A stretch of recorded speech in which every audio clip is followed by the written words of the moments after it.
on freaking if you DM him, you got like 200,000 characters or something. Oh, I see. I just use Twitter. I didn't. I don't know how No, to. you just direct message him through Twitter. I could direct message him, but then Yeah. what's the point? I want the world to see what I have to say because Oh, not yeah. just Brian. I see. I see. Well, that's I mean Twitter's not a messenger. Twitter is Twitter. Oh, Um, I use it as a messenger too. yeah. Yeah. Yeah. Yeah. Well, I mean, I guess it kind of. I mean, heck, what is a messenger anymore? I mean, Twitter. although it's funny because uh, my current I think I've mentioned this. My coworker, basically the help desk at my company is two people, me and the other guy, and the other guy wants to spend more time playing golf, so he's retiring. Um, Oh, well, that makes so sense. so we need to find a replacement for the other guy. So here's the so he's agreed to stay on part time until we find a replacement. In reality, he'd like to work part time for at least a year before fully retiring. He just wants to have long weekends. So he's happy to keep working a Tuesday through Thursday work week. I'd love to have a Tuesday through Thursday work week. I'd like them to pay me the same amount as a I Monday used through to have a Friday. Monday through Thursday. I didn't work on Fridays, but yeah. But I was in Yeah. special situation. I worked at a college where my lab wasn't open Fridays, so our campus basically no classes Fridays. So that Right. was ideal. Yeah. Yeah. So that's what he proposed. Hey, keep me on part time for a year, hire a newbie at a lower rate, and Oh. you'll basically not have to increase the budget. And our department head was like, "We'll keep you on part time. We'll hire a replacement. We'll keep you a few weeks of transition, but that's the most we're Yeah, doing." because I'm like, you're gonna hire the newbie at low rate anyway, no matter what you're gonna do. So Right. why keep the higher rate around? Well, but he'd be a part time higher rate. The Oh. idea being that I don't know if the math works out quite how he thinks the math would work out, but No, anyway, it's not gonna quite because his part-time pay is gonna it's be higher than the other person's part-time pay, and that well, quite doesn't, you well, know. I guess he feels like a new person's full time pay would be half of his full time pay, and then you cut his hours in half, and then it evens out. But then you got benefits for three people instead of benefits for two people. There's a lot of other factors to consider there. I think there's some math fiddling here. I There's some don't. math fiddle. And so basically, they Yeah. said, "Hey, we'll keep you on part." So the point is that the job hunt is still going on. We don't have any prime candidates in the lead right now. We've had some interviews that we've gone, yeah, maybe not.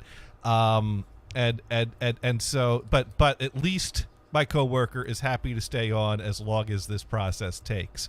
But meanwhile, that means I am on my own on Mondays and Fridays. And I'm not really on my own because I work in a good environment where other people are happy to help out. But basically, it's I'm on my own unless I need help and ask for it Mondays and Fridays. So I got to cover a lot more on Mondays and Fridays than I normally have to. Because I'm the only one that's really watching the help desk queue on those days. Um, so I found out that LinkedIn is a messenger. Why did I find out LinkedIn is a messenger? Because I reached out to some of my coworkers back at Enternoc/NL to see if they're looking for any work. Like, hey, come work with me again. You could work with me again. Oh. And they're both not work anyone that Oh. they're both not working at Enternoc anymore, and that's not surprising because we were all looking to get out of that shit show while we were in the last days on a sinking ship. Basically, the Enternoc shit show could be approached two ways. One, it's a great opportunity to find employment elsewhere, or two, it's a great opportunity to see how far up you could move in the chain while everyone abandons ship and looks for work elsewhere. So there are some people that I see on my LinkedIn that are still working there that have moved up. Anyone that's still there is only there because they moved up. It's like, hey, I'll Oh yeah, because they moved up the ranks, so they're getting paid more than seniority Right, stuff. right. Otherwise, they're like, yeah, no. You get paid more. You put some stuff in savings, beef up the resume so that, once the ship sinks, you're in a good position to then move on. I don't know. I just know that it was a sinking ship. Really, what it is it's a different work culture that is not pleasant, and some people thrive in those environments. I'm not one of those. I mean, the problem is that Enernoc was bought by Enel, which is based out of Rome, Italy, and they're a huge multinational corporate giant behemoth. And our wee little office in Boston was a blip on their radar. So they really didn't give a shit about us. And that's when you find out what ServiceNow can do. Because ServiceNow was set up so that they outsourced several things to several different contracts to several different global companies. So basically, the answer to any question was you have to put a ticket into ServiceNow for that, and you have to assign it to the right thing so that it gets to the right team. But no one knows how the whole thing works. So you have to make a best guess on how to, because someone would come up to me and say, I need access to such and such system. And I'm like, what the fuck is such and such system? I have never heard of such and such system. This is the first time anyone's ever said that in my presence. I have no idea. Well, my new boss, who's someone that works for the company and has worked for the company for years, says that all his people are in such and such company, and IT needs to set me up with access for that. So I'm here asking for it. I'm like, okay, let me see what I can find out for you and see if I can set you up with that. And then you double check. Yo, should I give this guy some access? What's going on here? Well, it's not even anything I could give access to because I don't even know what it is. I don't have access to it, and they don't give us access to things like that, and nor should they. But so that's one ticket on top of a million other tickets like that. And so it's like, what is such and such system? And so I anytime I run into something that I don't know and I can't find an answer anywhere, I look, but I can't find it anywhere. I find no reference. I ask, anyone ever heard of this? No, they haven't heard of this. So then I go to my boss, Nordine. Hey, Nordine, someone asked me for access to such and such system. The fuck is such and such system? I don't know. That's why I'm coming to you. We, the service desk, need to know what this is. You're the head of service desk. Find out what it is with your contacts that you've been building within the company. He's like, I don't know what the fuck it is. I know as much as you do. You figure it out. And I'm paraphrasing that conversation, but that's the nature of the conversation is, he won't back me up and I'm helpless. And so then if I pressed him for, we need to figure this out. We're responsible for getting people access to the system. I have no clue what this is, and I don't know what you expect me to do because I have no contacts with any Enel management. You report up further the chain. You talk to people. Figure this fucking out and lead this fucking team like you're supposed to. And it was getting closer and closer to the point where I was speaking like more and more like that to him. I never got to the point of speaking directly like that to him, but my language got more and more like that. I was starting to regularly throw in F-bombs in my conversations to him. Because I didn't give a fuck and I knew they weren't going to fire me. Well, you were hoping not. Oh, I knew they wouldn't. They'd be screwed without me. I mean, they'd have to backfill, and backfilling was not easy. And well, you should go part-time and play golf half the time and see if someone can hire you half-time. And then you get half your pay, which is... And then go work somewhere else, and then you get both your pays at the same time, and then... Yeah. I don't think it works that way. No. Yeah. Oh, Sparky Toaster is in the room. 5-hit Dune says 87%. Yeah, his 2 days off does not equal newbie lower rate from Sparky Toaster. Exactly. The Vedic cost of full-time person is nearly double the pay they get. Yeah. What was the biggest issue you solved today, Johnny? Well, the biggest issue I didn't solve today was someone that doesn't work for us can't sign into Kiteworks. Did you change your password for them? I can't, because when I go into the Kiteworks user admin, the account shows up as being associated to a single sign-on, and the password cannot be reset from within Kiteworks. However, they're not an internal user, so they're not set up with our single sign-on the best I can figure. So I thought maybe, because the way Kiteworks works is it's a Microsoft cloud file sharing system. And it's set up with it integrates with our Active Directory, so that means that our internal employees, when they sign in to Kiteworks by clicking the single sign-on link on the login page, which means that they are presented with a page that has a big field that says username and a big field that says password that intuitively you want to fill out, but you have to ignore. And that is one of the things that really grinds my gears about single sign-ons. What? Yes, I see a username and password. Yes, I'm ignoring that today. Thank you. When a company sets up a single sign-on the system, that oftentimes means that your end users will be presented with a sign-on page that has a username and password field that your end users have to ignore. And you can tell them to ignore that and click the SSO link till you're blue in the face, and you'll still get tickets for people that are going, I can't reset my password on this. I'm like, you know what your password is because you used it to sign into the system to put this ticket in. You just don't know how to sign into that system properly. But that's not how I say it to them. Because, so anyways, but the thing is we use that to share documents and set up shared folders that people can collaborate on with external users, because sometimes our employees need to share documents and share data, but we have to do it in very secure ways.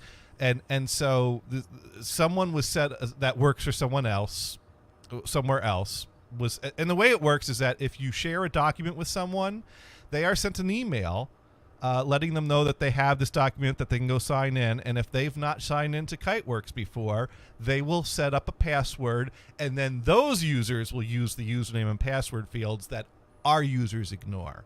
And so they have a password for it. So then the other big thing is sometimes some third-party user that doesn't work for our company, that I don't know them from Adam, can't figure out how to reset or sign into this thing, because it's very simple. You have a password, you enter it. If you don't know it, you use the I don't know my password link, and it sends you an email. If you don't get that email, you talk to your help desk people about your email system and your email you didn't get, and that's their problem. Leave me the fuck out of it. But that's not what always happens. Wow. Basically, I've learned don't talk to John. Don't talk to Gators. You don't need to. What am I supposed to do for people that don't work for the company I work for? I don't support their laptops. I don't support their machines. I don't support their emails. What can I do for you unless there's 99 out of 100 times the problem is not on my side. So if you don't work for my company, no, I don't want to hear from you. If you don't work for the company I work for and you're emailing me, you are barking up the wrong tree. So I have to find a nice, polite, a diplomatic way to say, thank you for your email. Go find the person that's really being paid to help you, because it ain't me. Wow.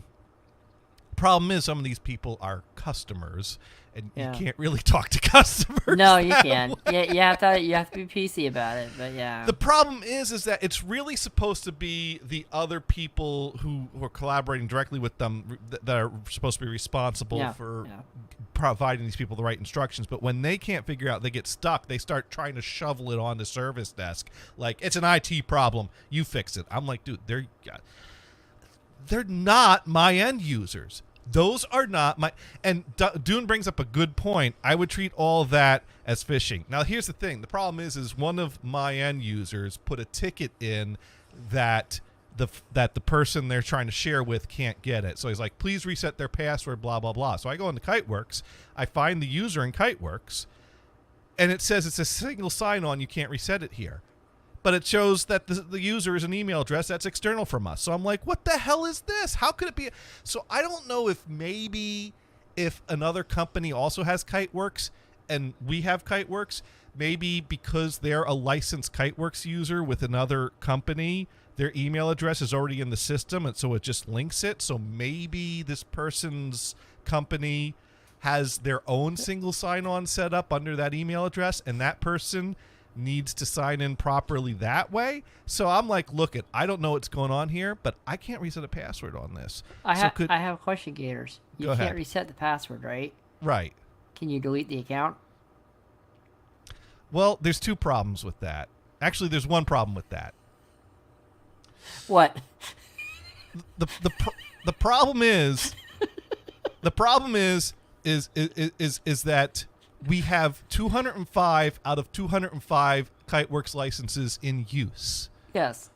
Which means if I delete the account, we will then have 204 out of 205 licenses in use. Exactly. Then someone else can use it. And then if someone else grabs that license before the person I'm trying to help signs back in, recreates their account, and grabs that license, then I have to deal with that. Well, I'm gonna say sorry, man. You're too slow. I deleted your account. You're too slow. Too bad. Guess you don't get to use that. Bye. Now, Use Sparky the Dropbox. Enjoy. Sparky Toaster writes in, it is like asking your dentist to fix your flat tire. Yeah. Oh. Well, that's a side hustle. They can change tires while you're not looking. It's fine. It's fine. Now, Dune writes in, or the cat there before you set up an outside dude with an internal set of credentials. Well, no, because the email address would have to be an internal email address in order for that to even work. So I really did not know. So here's the funny thing. So I basically explained it to the end user, like, look, I think they might have a single sign-on at that person's company. So go back to that person, ask them if they use Kiteworks on their company, ask them to check with their help desk if they do use Kiteworks and have a single sign-on to see if there's something on their side.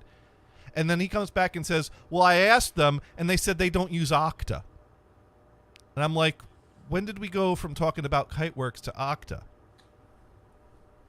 The problem is we just rolled out a new single sign-on, which is Okta. So now when I said single sign-on, they thought that was interchanged with Okta. So instead of going in and asking them, do you use Kiteworks, and do you have a way to sign into Kiteworks on your company side, they said, hey, do you use Okta? You need to figure out your company's Okta and how to, and they're like, we don't use Okta. What the hell are you talking about? And so now they think I made them look like an idiot when really they didn't need my help to do that.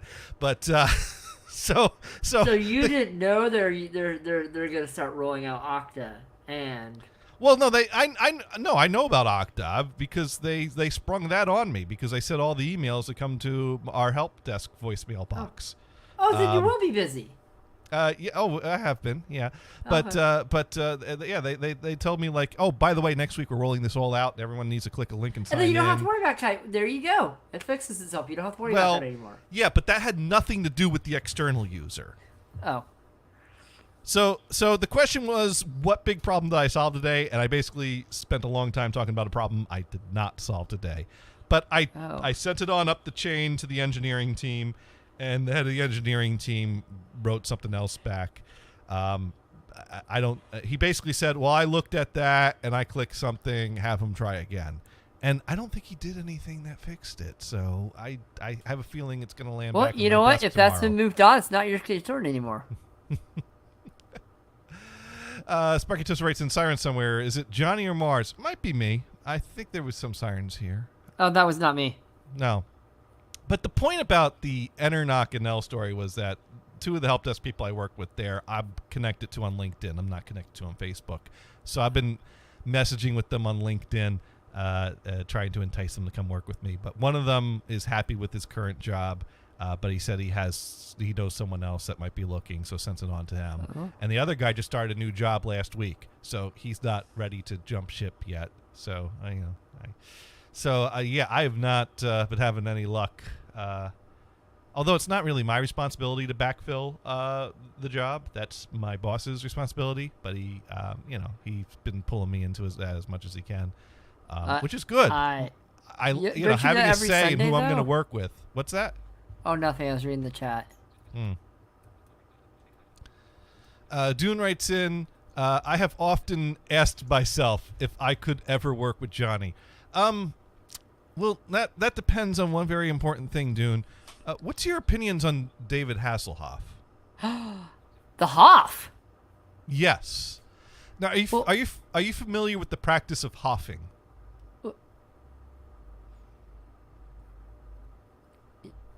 No, you're not. If you're German, you love David Hasselhoff. That's what I've learned. Well, there's a thing, and apparently this isn't as widespread as it used to be. It's one of these things that you don't do this to everyone, unless you like being called into HR. But if you know that it's cool to prank someone, you do it. And really, I think that this should be something you should be able to do to anyone, because it serves two purposes. One, fun in the workplace, and two, education about security. And that is, if you're working in IT and you ever find someone left their desk unattended with their computer still logged into, you just quietly walk up to the desk and you change their wallpaper to a picture of David Hasselhoff. Great. Gators, I wouldn't know about it for a month. Thanks. And then you just quietly walk away. I'd be like, what do you mean David Hasselhoff's on my screen? That's not what I said. Damn it. That does not work for me, Gators. It's just going to stay there. And that's a little warning. You left your computer unattended. I could have changed anything under your login. So that's, hoffing. Great. Sparky Toaster writes in, what is Johnny's opinion on green tip magazines? Well, apparently that's not what you start with. So my opinion is that is not something I need to worry myself about, because I would need to worry about what I start with before I think about those. Now, dude writes in, I would throat punch you and say you grabbed my butt. Dang. I want to see that. Well, here the part I left out was that there was one dude that's ultra liberal, and instead of hoffing him, if he left his computer unlocked, they put a image of George W. Bush on his wallpaper. But now,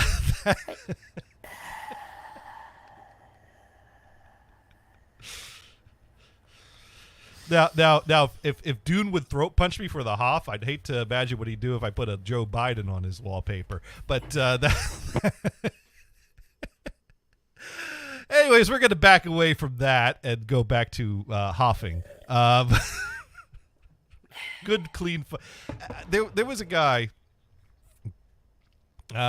Sparky writes in, careful, dude. You might have to show the grab marks.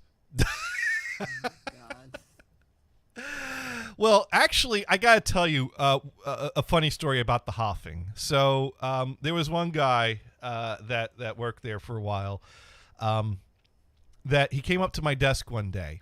And he came up and he paused and he hesitated. And he took a moment to think how he was going to phrase this question. And because he was kind of embarrassed, he was kind of uncertain, he kind of was confused.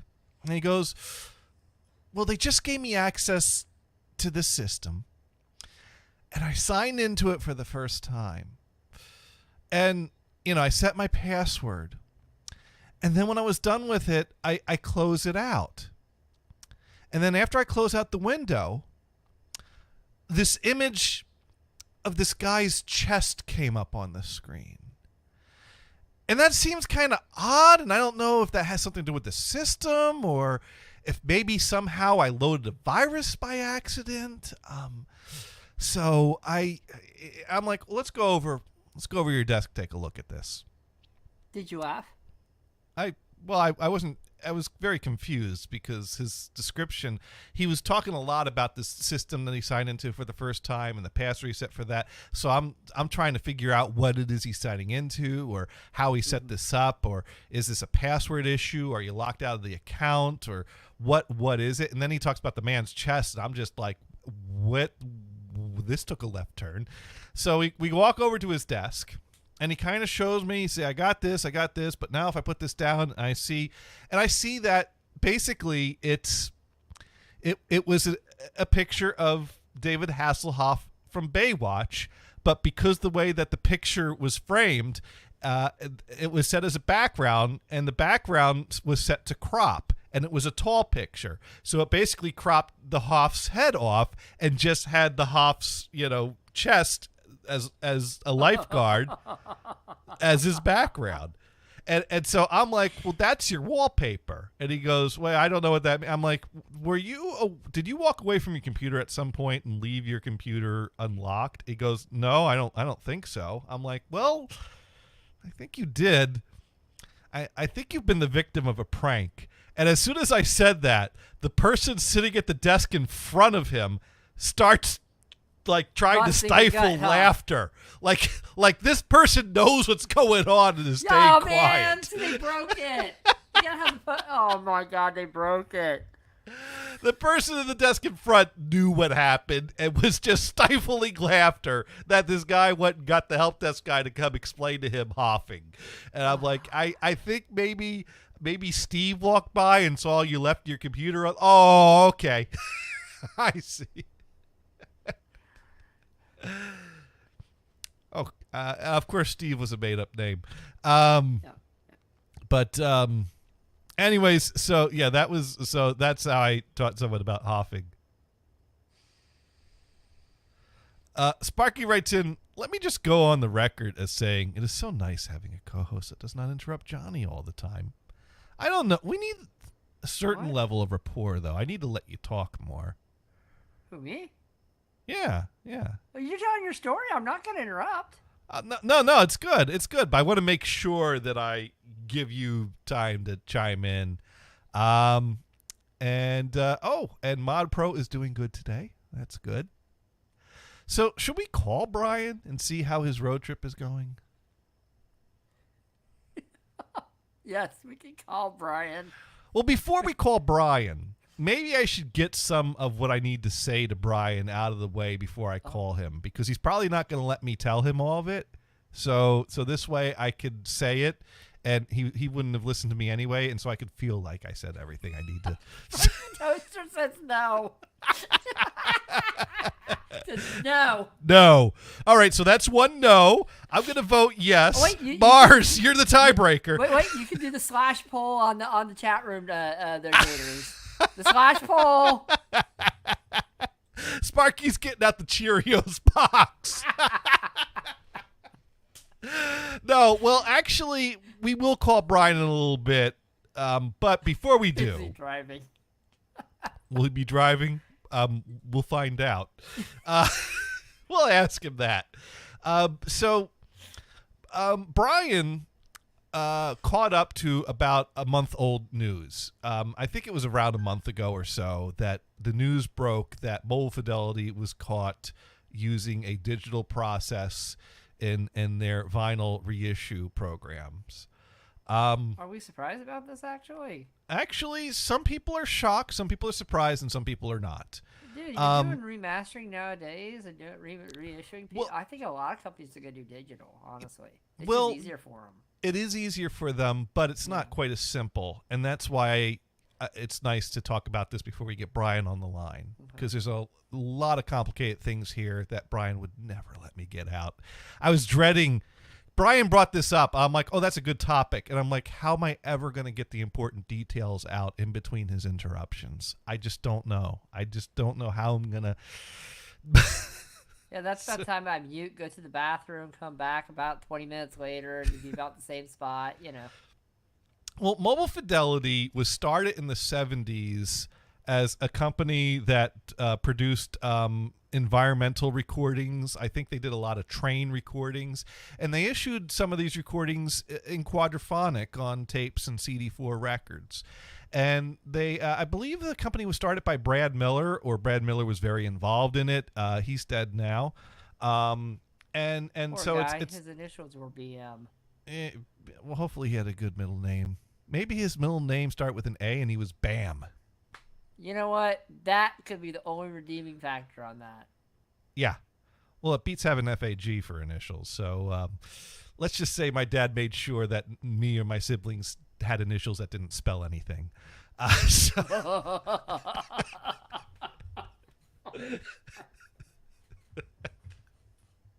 Poor Fernando. Fernando Agnes. Fernando Agnes Gator. No. Anyway, I just got juvg. Now, the tune is Dad. Yeah. or suck, as you see. Oh. Stanley Ulysses Clark. There you go. Anyways, so Mobile Fidelity really built a name for themselves in doing high quality remasters directly from the original master tape. Like, they went back and tracked down the master tape, and they had their fancy, expensive process. And they were famous for, I think they did a box set of all the Beatles albums remastered.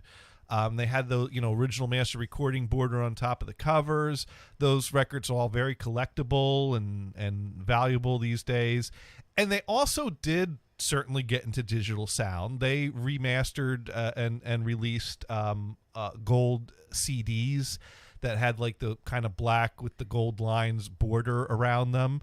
So they're not exactly a company that never dealt in digital, but you know that there's a wide array and range of audiophiles.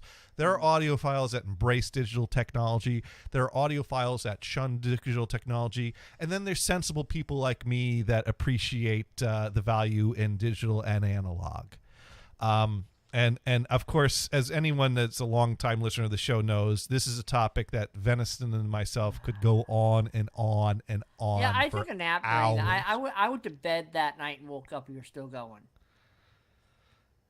Yeah, well, that was a show that I think we were going till it was like the wee hours of the night, early hours of the morning in California. So like Venison was seeing the sun come up.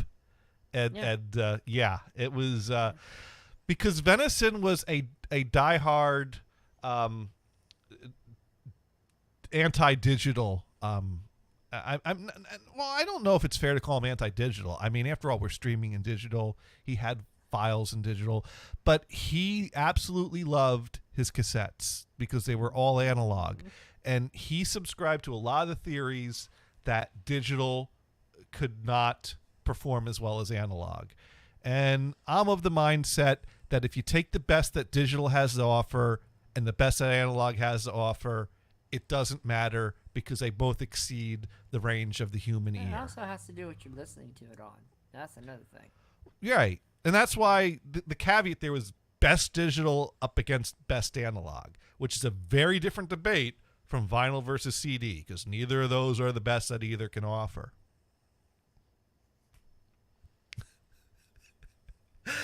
Dude writes in, "Yep, just spit my due on the screen with the sensible like me line."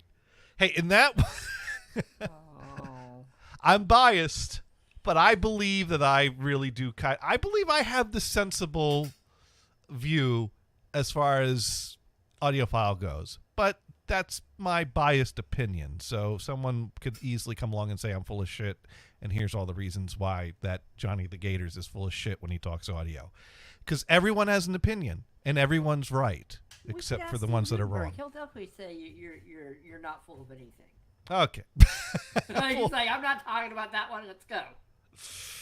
So I mean, Mobile Fidelity is a company that has a history of groundbreaking technology and trying to get the best copy off of a master tape, because that's the thing. People could talk about digital versus analog, CD versus vinyl, but another big factor is how was that audio put on that format? Because you could take a master tape and then run it through a bunch of processes that makes it really loud and sound like crap, and it don't matter if you put it on a CD or on a record. So there are a lot of people that go, it's not CD or vinyl, it's the remastering. Well, you know what? All of these factors are very important. Remastering, CD, vinyl, how it's delivered, how it's prepared. Every element has its role in there. Now, Dune writes in, it's simple. It sounds like Boz, or it don't. There is that. So the point is that there is still very much a faction of audiophiles that shun digital and are all analog, and they're all about the vinyl. They're all about the record. They had their expensive turntables, and so they'll pay a premium for an all analog mastered record. because a lot of reissued vinyl these days, you don't know where that source material is coming from. For example, I think a few years ago they did a reissue of all the Beatles catalog on vinyl, and that was a good way to buy new copies of these albums on vinyl.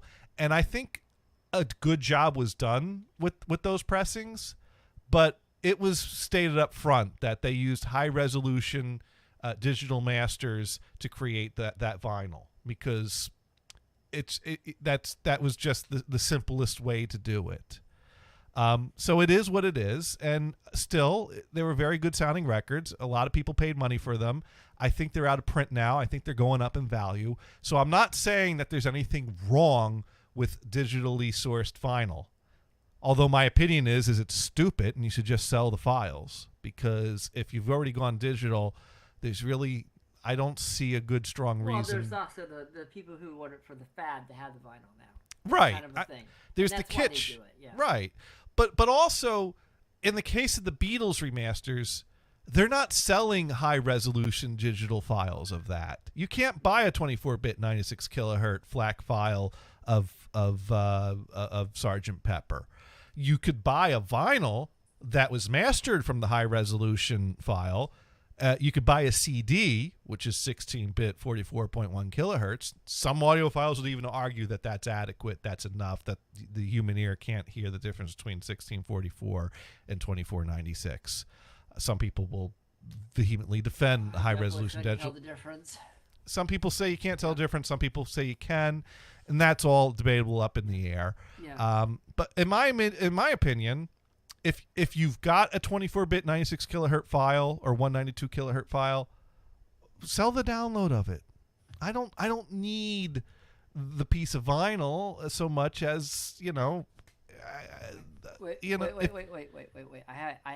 have to tell Gators, I never thought I'd ever hear you say I don't need vinyl.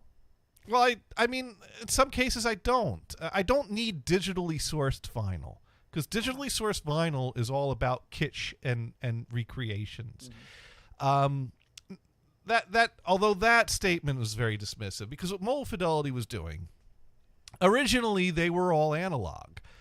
When it came to their vinyl reissues, the problem is that to do an all analog run of records the way Mole Fidelity was doing it, all coming from the original master tape, you can only make so many copies, and which means that you're not going to be able to sell copies to everyone that wants them.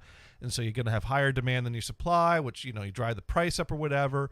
And so basically, the only way they could scale up production was they came up with a process to grab a very high resolution digital copy of the original master tape and then use that digital copy as part of their process to create the vinyl. And there's nothing inherently wrong with that. I'm sure they created very good sounding records with that process.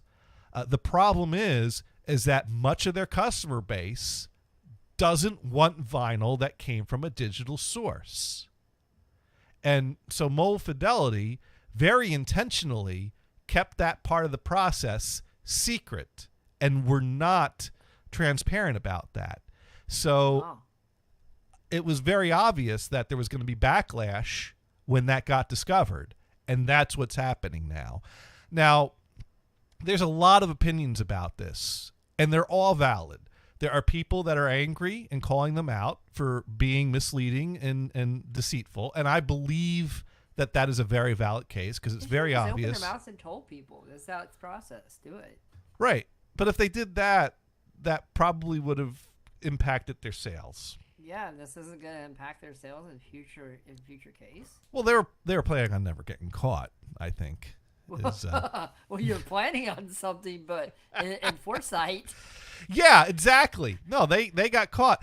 But another interesting takeaway from this process is that Mole Fidelity has been doing this for years, and no one ever detected it or called them out on it until more recently when people started getting suspicious. But the reason people started getting suspicious about it wasn't because of the sound quality. It was because of how were they able to make that many copies off of that master tape. There's no way they're running that master tape, the number of times that it would take to make the number of stampers they need. They got to be doing something screwy over there. That was the thing. It was the math that got people suspicious about it. And I didn't follow the story closely because I haven't bought anything Mold Fidelity in years. In fact, Mold Fidelity today is not the Mold Fidelity that Brad Miller started. The company actually went out of business at some point. Brad Miller passed away. And I think there was some debt and some bills and things that happened, and they declared bankruptcy at some point.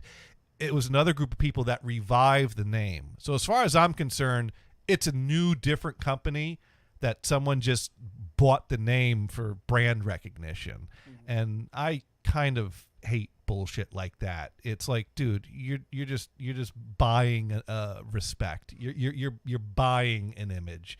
Why don't you build your own? But on the other hand, buying an image only gets you so far.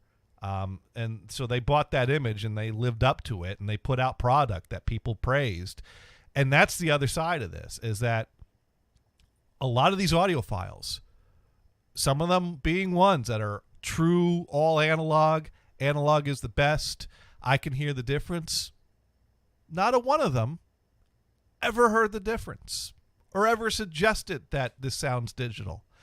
And so there are a lot of people wearing egg on their face for having never noticed this. And so this kind of has uncovered that maybe there's something to this whole all analog viewpoint being a bit of bullshit.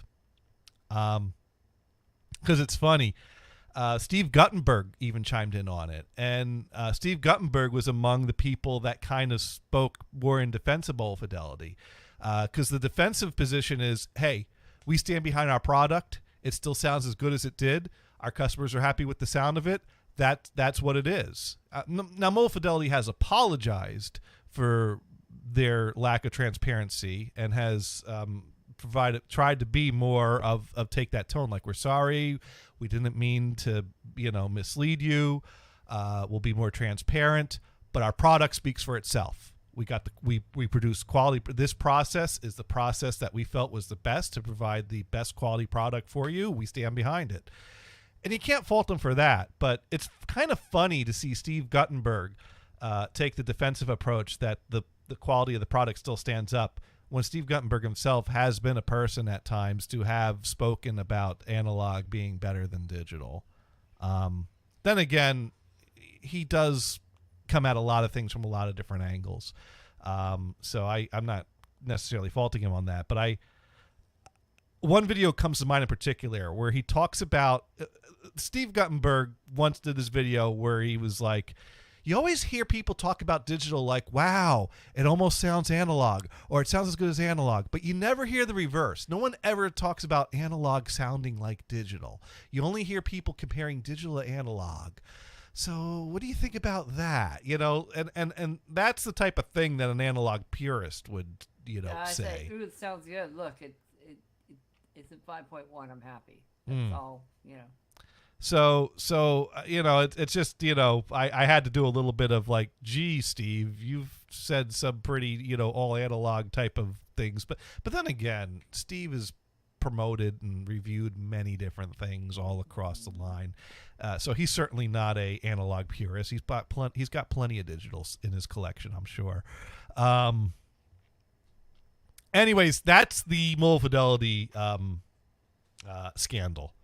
And so Brian posted a link about it, and I basically said, well, there's two big points that came out of it. One, Mold Fidelity lied to their customers and misled them. Two, a lot of audiophiles that claim to be able to hear the difference between digital and analog are looking pretty foolish right about now. And he's like, well, which one do you think?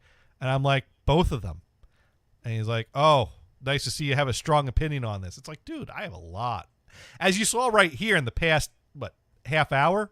Mm-hmm. I do. I think it's only been, I think about 8:30 I started talking about it. So anyways, that's the Mold Fidelity thing that Brian, so you got to call Brian and see what he thinks of it. Yeah. So let's see if we can give him a call. I I just like listening to music, so I don't really. So you never bought a Mobile Fidelity CD? No. Ah. Hey, I got a few of them. Hello? Hey, Brian. How you doing? Doing good. Sparky Toaster misses you. Hey, all right. Wow. He even grabbed the box of Cheerios once I mentioned that we were going to call you.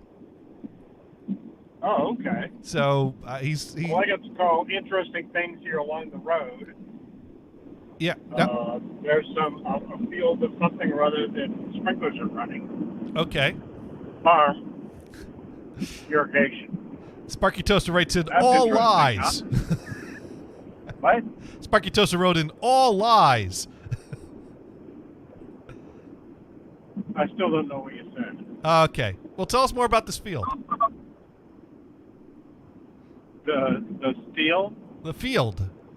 You were describing a field. Field. Well, the town is Greenfield.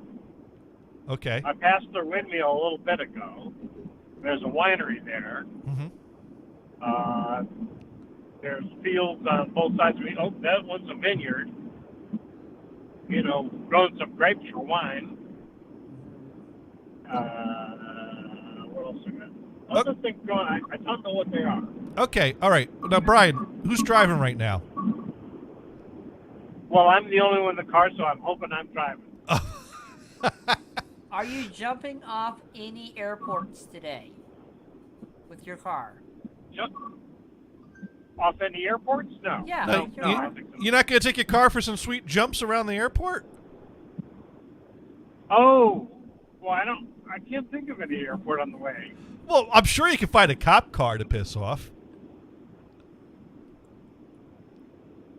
Oh, that's true. That's true. You've been practicing be a for this little moment. careful. You have been. God. Your whole life has been leading up to this moment, Brian. You have practice. It's time to evade the police in real life. Yeah. Okay. So Brad. Okay, is there a church nearby? Oh God. Let's see. I'm just going through town. Let's see. Oak Street. That doesn't sound like there's a church on it. You got to find a might church with a garden or some shrubbery So you that's can- being worked on. Yeah, see if there's a gardener that I can hit. Huh? Yes, exactly. We've been preparing for this moment. You know, that little video clip, I guess, Dune isolated, of you Saying oops. doing of that church. Yeah. You know, I don't know where that is in Los Santos. Is that north out of town? I don't know if that correlates to a real church. I don't know. But on the real map, where you go, is it?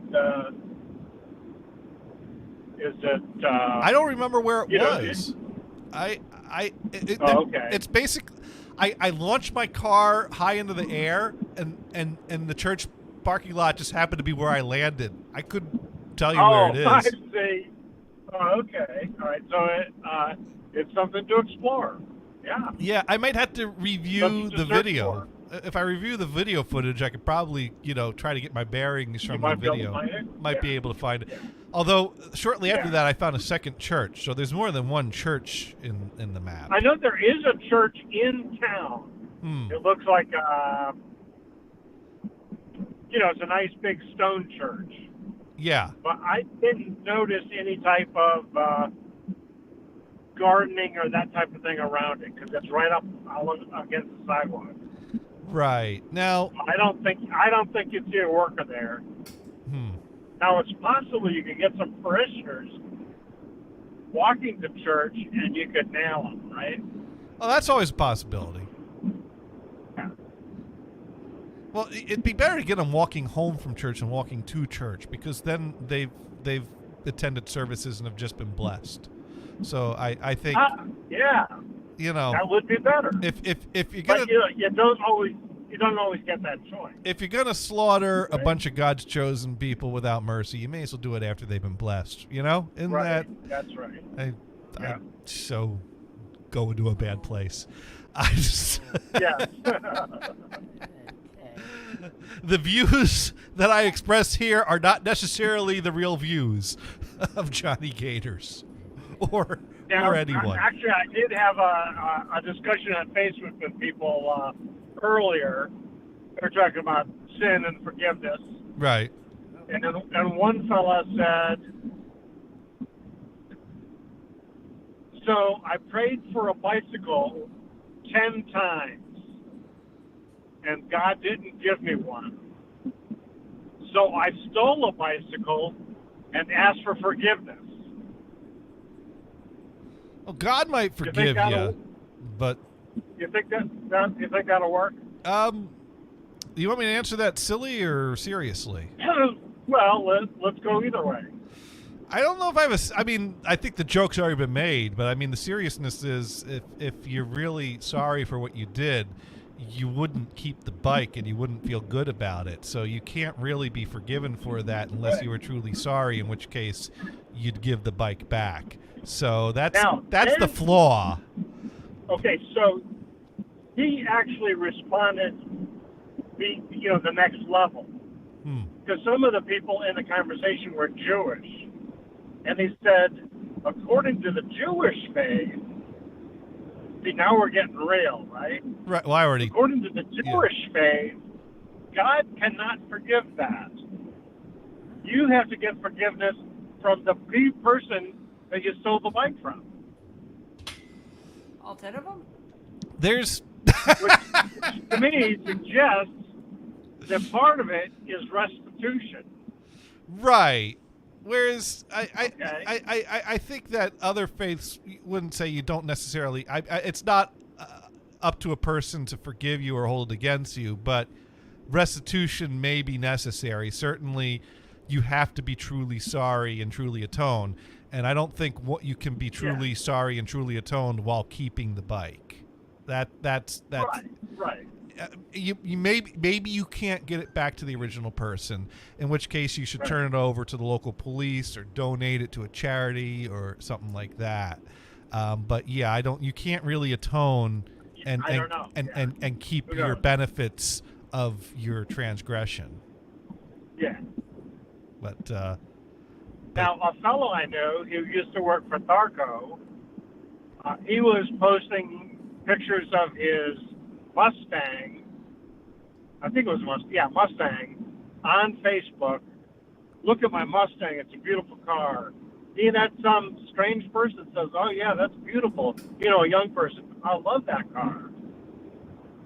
One day he found that his house was broken into, the keys were stolen, and the car was gone. Oh.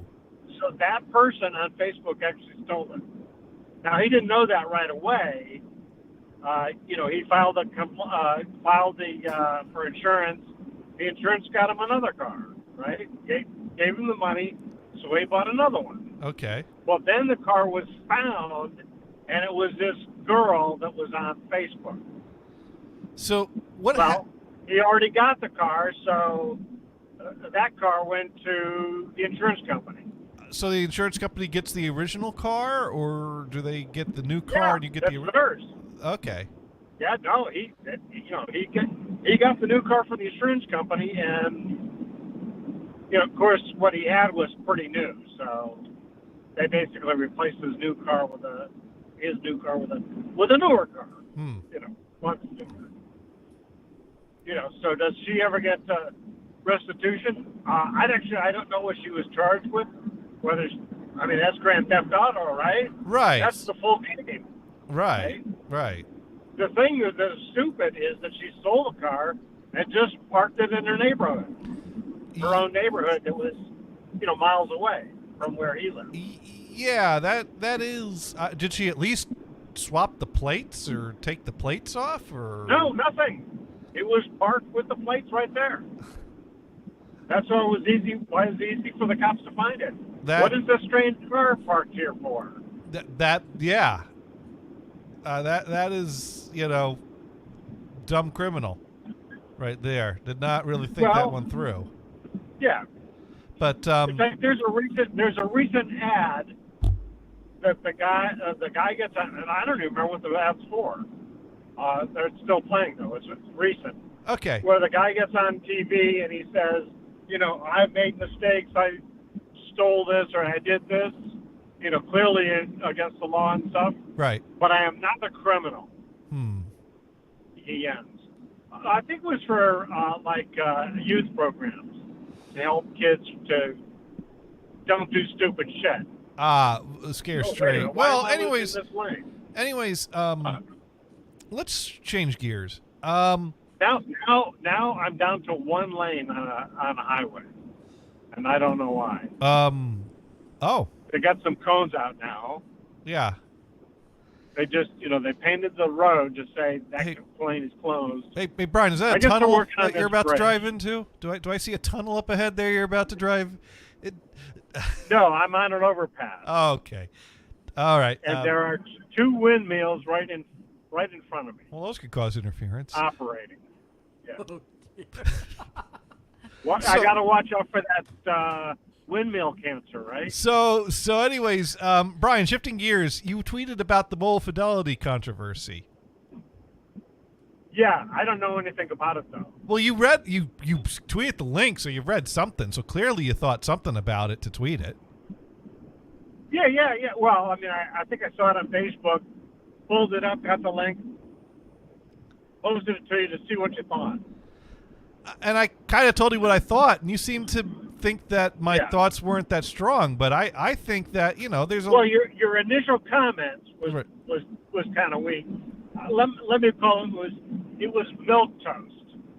It was a milk toast comment because you went both ways.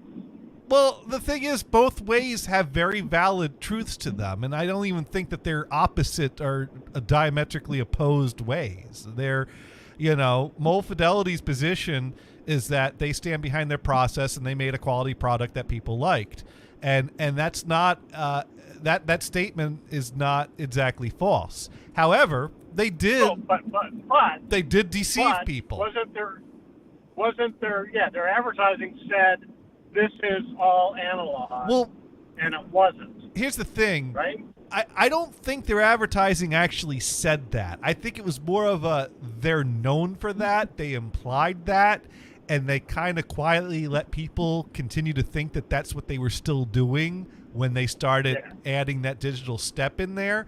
So it gets really murky whether or not they actually did anything illegal. Of course, the lawyers are going to cash in on this opportunity it's not illegal. There's a class action lawsuit starting. It's just fraud. Yeah, right. It's fraud. Right. Now, Sparky Toaster wants to do what you want. They should have just said, well, because of these issues, this piece of it is digital. Right.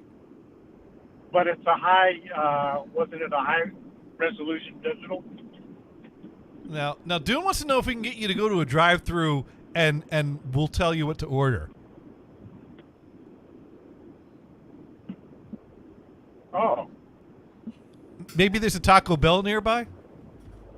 Taco Bell. I don't know if they're a drive-through though. Oh. Okay. Well, Sparky wants to know if we can get you to drive backwards. Drive backwards? Yeah. Oh, that's an interesting step. I don't think I could drive backwards on the highway. Whoops. I could change lanes right into. I could change lanes right into this other guy. Well, I shouldn't say change lanes. It's drift. I drifted into the other lane. Yeah, there you go. I didn't see the guy's face. He didn't honk the car, and he might be still stunned. Whoops, that's not good. Well, Dune writes in that Hooper did it. I guess drove backwards on the highway. Anyways, no. So what do you think of the whole Mole Fidelity thing? Is it just all stupid to you, or what? No, I mean I find it interesting. I don't know that I've heard it. Right. Or played anything from them. Well, in fact, from a practical standpoint, other than, the audio files or whatever, Yeah. the audio nerds, who would be listening to it? Yeah, I mean, it is Or very... who would play it? Would I mean... Is that for streaming? Is that for... No, Mo Fidelity is a like a high-end reissue label that sells high-quality reissues of classic albums at a premium price, and they do sell CDs. They do sell Super Audio CDs, so they are in the business of digital things, but they also sell vinyl, and it's been heavily implied over the years that their vinyl remastering process is an all analog process. But at some point, that became not the case, and they just kept quiet about that. Now people feel misled. But they should have been just truthful and straightforward. Right. And that would have avoided the lawsuit. Because someone's going to catch them. Right, yeah. And it could be some disgruntled employee that mentioned to the world through a forum, yeah, they're doing this process. I think they're fucked. They should be fucked.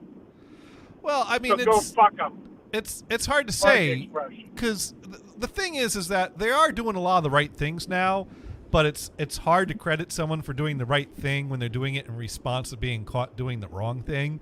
But to give to give them some credit, they've offered apologies.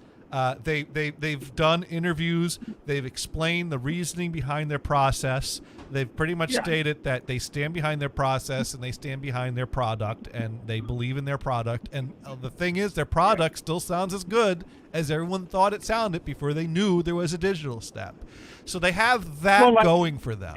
It's not that different from Volkswagen faking some of their mileage requirements, the data for the mileage requirements, and lying about it. Well, no, I think they're getting caught. I think the Volkswagen thing's a bit worse because Volkswagen was. Well, no, I mean it's breaking the law. Yeah. And they lied about it. Yeah. Right, but I guess sure the whole Volkswagen is not Farfignugan? Anyways, Oh, by the way, just to kind of clear up on a Volkswagen. No, it's not Volkswagen. Never mind. The Fiat 500 has this electric version, and the CEO said, "Don't buy that piece of crap." Oh. Okay. Okay, because of the requirements to meet the mileage, he had to make 500 of them, right? Right. And he said, "Well, just don't buy them." Anyways, my final thought. I think he needs to sell them to get those numbers. Right? Going back to the Mo Fidelity thing, because I do have a final thought about that. And my final thought is that I've spent the past month reading a lot of people's opinions about this thing. And of course, a lot of people have a lot of opinions about digital, about analog, about the technology, about what's bullshit and what's real and what's bullshit.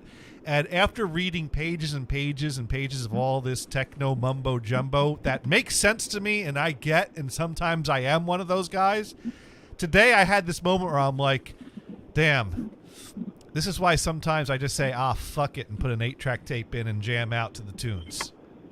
Because sometimes you can get burned out too much on the quality of the music that it gets in the way of just enjoying the music. So it's like, I love this stuff. I love the good sounding stuff. I love the high end stuff. But sometimes it's just easier and simpler to just throw in the low quality stuff and just jam onto it in the background. It's just playing music you like. Yeah. Yeah, it'd be nice if it was higher quality, but tough shit. That wasn't available in that moment. Sometimes you're going to sit and soak it all in. Sometimes you're just going to groove to it while you're developing film.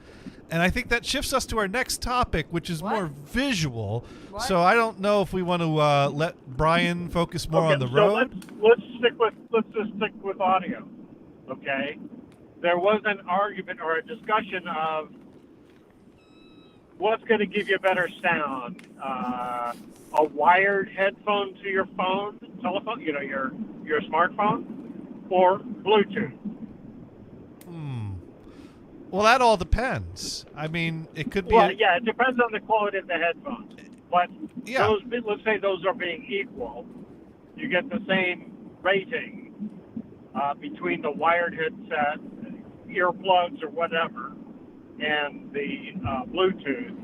Yeah, which would be better? Is Bluetooth could be better than the wired? Well, I Or think about the same? Well, I think generally speaking, wired is considered wireless does lend itself to losing something in the transmission. Although I believe Bluetooth is kind of your high quality wireless transmission. The problem with Bluetooth being that get too far away, put a wall between it, and it becomes no tooth. So Bluetooth is very Toothless. toothless. It's a very limiting technology. I mean, they're like Yeah, but generally speaking, you have your phone on you, right? right. But even so, sometimes my Bluetooth headset gets a little angry if I put my phone in my left pocket instead of my right pocket. Wow, what do you have light in your left pocket that you don't have in your right pocket? That's I don't know. weird. Well, I it's just that the receiver on the headset is on the right side of it, and so my big fat ass is getting in the way. Wow. Now, Dune wants to know if I want his reason for the statement 13 chats back. 1, 2, 3, 4, 5, 6, 7, 8, 9, 10, 11, 12, 13. I was going to explain what I could never take anything that Steve Guttenberg says or you say he said. I'll give you the reason after Brian talk. Well, no, I did see that comment, and I'm waiting for that. So we do. I guess. Well, Dune, whenever I say Steve Guttenberg, he thinks of Steve Gutenberg. So I think that's what it is. Am I getting in the right direction there, Dune? But anyways, so Brian wants to talk about Bluetooth. And yeah, I mean, here's the thing. Earbuds are pretty crappy to begin with. So wired, Bluetooth, whatever. Bluetooth's a little more convenient, and I'm just listening to podcasts on them. So that's fine. Yeah. Oh no! Someone's put Yeah, something just shows it's spoken audio. It doesn't really matter. That's why when you go on one of these bus tours, they give you some really crappy ass, earplugs. Uh-huh. The fellow is really bad. To me, if you're gonna buy earplugs, at least buy a brand like Sony or JBL or whatever that are decent. I spent typically, 18 to 20 bucks on a pair of earplugs. Right. Although thanks to Apple, there's no headphone jack anymore. Yeah, where are you going to plug them in? So pretty much it's Bluetooth. Well, you can buy that adapter, but then you get another wired connection, right? Right. So you could lose stuff in the connection. Yeah. That sucks. Anyways, Brian, I think we got to let you go in a moment here. We don't want to distract you too much from the road, but do you have any? How far are you from home? Actually, I'm going to the beach house. Oh, okay. So how far are you from the beach house? And I'm well, it says I'll get there in 6:49, and it's 6:08, right? Okay. Oh, you get there just in time to connect in and tell us what you learned. Oh, right. So you're if I don't stop before I get there, or if I miss this turn coming up. Well, that's okay. There's always next weekend, which is Labor Day weekend, Yeah. isn't it? Are you doing anything for Labor Day weekend? I think I'm going to be at the beach house. I'm not sure. Oh, okay. Well, we'll have That's to. good, Brian, because it's going to be very hot in the Bay Area, so go to the beach. Yeah. It's Go gonna to be the over in beach. the hundreds here, so go to the Yeah, beach. yeah. All right. Yeah. Well, Brian. And my wife is going to come from the Bay Area. I think she's going to meet with me tomorrow. Okay. So here's my chance to go fishing. All right. Now, Dune goes. Now, since next week you're going to be doing the show on location from the beach house, you better have some KC going when we call. Casey and the Sunshine Band? Yeah, that's the theme music for the beach house because that's the party house. That's where we're all going to have the party. Oh, we all yeah. show up there one of these days, unexpected and Yeah. unannounced. Well, okay, but who's going to bring the disco ball? You better get started on that, Brian. You got to put that in. Yeah, Brian, all Where do you get? This Can is you what get do. disco ball from eBay? Or Amazon? I don't know. Let's find out. Maybe Music by Chance knows where you can get a disco ball. Now, Music by I know, Chance, I have know, you I know. looked into this? Because I think I know, your set could use. everybody listening, look up some link to a disco ball. I don't care the source. Amazon. It could be a online music store. Musician's Friend, or it could be eBay. Yeah. And send a link to me on Twitter at Brian Blues. Brian Blues on Twitter. You could get, here we go. The EM20 Eliminator Lighting 20-inch disco mirror ball. $169.99. Prime delivery. You order this now, it can be delivered Thursday, September 1st. There you go. That's the one. That's the awesome. big 20-inch disco ball is what we need. Now, that doesn't come with I don't the mounting. have any. Wait a minute. The beach house doesn't have any high ceilings.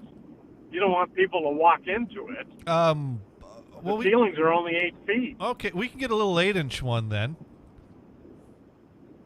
Yeah, that'd be better. I don't know. Well, Because, you know what? Even with hang it down about an inch or two, and then you got plenty of space for a tall person. Now, does the beach house have room that if you took the ceiling out, you could put in a higher ceiling? Because Dune's good at that type of work, and he's got a scaffold.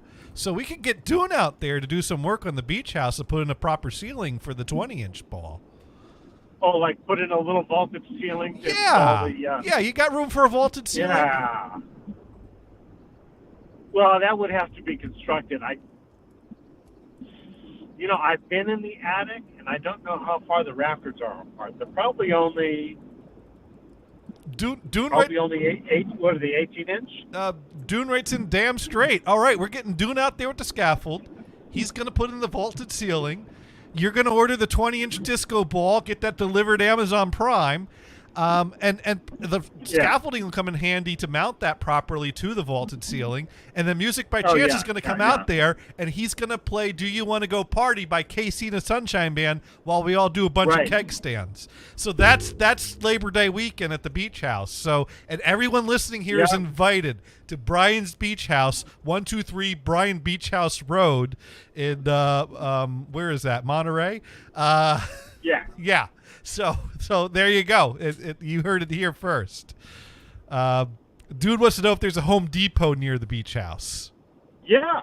Well, close enough. Oh, there you go. Yeah. All right, we got this covered. And Mars is tweeting the links. Everybody that's going to help working on this could just meet at the Home Depot. Yeah. And Sparky and Toaster. All traveled together. Yeah. Yeah. Sparky Toaster is going to bring the guns for security.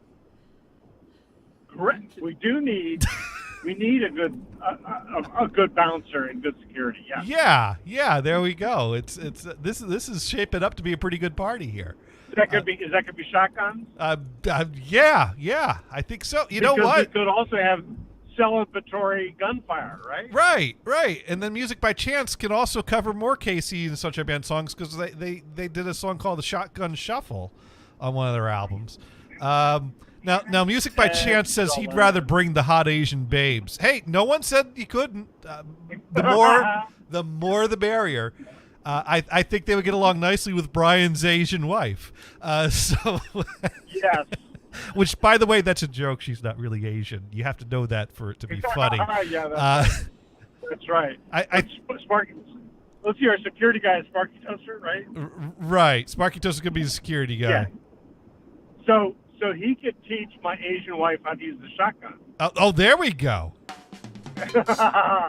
Now it's a party. The Sparky says that the no, hot Asian babes are for me. Oh, come on, Sparky. There's enough hot Asian babes for everyone. Especially in California. Yeah. Now, Dune writes in, we will need good coverage for the live Mrs. Bryan reaction video. Yeah. Yeah. Because you said she's But, arriving by the there way- later. Will she be arriving mid-party? Maybe, that's what she'll. Well, no, she'll be helping with the party. Oh, excellent! Yeah. Yeah. I mean, that's why we're going to have her trained on shotguns. Just show everybody, okay, where you shoot. Don't shoot the shotgun in the house. Yeah, Turn left on California 68 West. now we all know where you are. Right. Yeah. Actually, I'm about ready to go through the beautiful town of Spreckles. Spreckles, California. Spreckles, California. Okay. It's a little farm community coming toward Monterey. Okay. And you know what the big claim to fame for Spreckles is? What's that? Let's see, when did Bernie Sanders run for president? What was that? Which time? Well, the last time where he was doing against Hillary. That was 2016? Yeah, 2016. He was primarying against Hillary, and Yeah. He came to Spreckles to speak. Okay. And that's what Spreckles is known for, a place that Bernie Sanders spoke. I think he's spoken at a lot of towns, though. Yeah, well, I mean, this is the only thing that has ever happened in this town. Really? Well, I mean, Wow. it's a farm town, so they do have farms. And I wish I had a video so I could show you. Okay. guys. Well, Sir 'Cause Mars. as we go through the town, there is I'm going to call it a cardboard cop Okay. tell you to slow down. Ah. Okay. And there's a couple of them, a couple in each direction. Now, I said cardboard, it's probably plywood, but Sir Mars writes in, Spreckles sounds like a bar. 502 writes in, has Brian been through the stinky mushroom town in Cali? What's the stinky mushroom town? I've been through the garlic town. oh yeah, we have to put the air conditioning on recirculate when we go through Gilroy. 'Cause Gilroy's got the garlic, but I don't know what the mushroom town is. Things like hell. I don't know where that is. Yeah. Actually, it's not. If you like garlic, it's not bad. Well, Oh, when wait, they're why am I typing that? Yeah, I love Gilroy. Gilroy Yeah. smells delicious. there are some times where the smell just makes you want to vomit. Oh, Now- I mean, it's my- just really my- bad. My mom used to live in Sunnyvale, and certain times of the year when they used to have the garlic festival, I don't know if Yeah. it's still going or not, but that time Yeah. of year, the wind would blow right from that place over to my mom's, and it just smelled like pure garlic outside. You know what? I loved it. I love garlic. I mean, I'll eat when I'm sick. I eat 5 cloves of garlic raw, but I love garlic. Yeah, So. and you keep out the vampires, right? I keep everybody away when I'm sick. We've just Yeah. had a very rare Hestia sighting on the show. Hestia came in for her. right. Hey, there he is. Told me to slow down. There it His is. arms were spread out.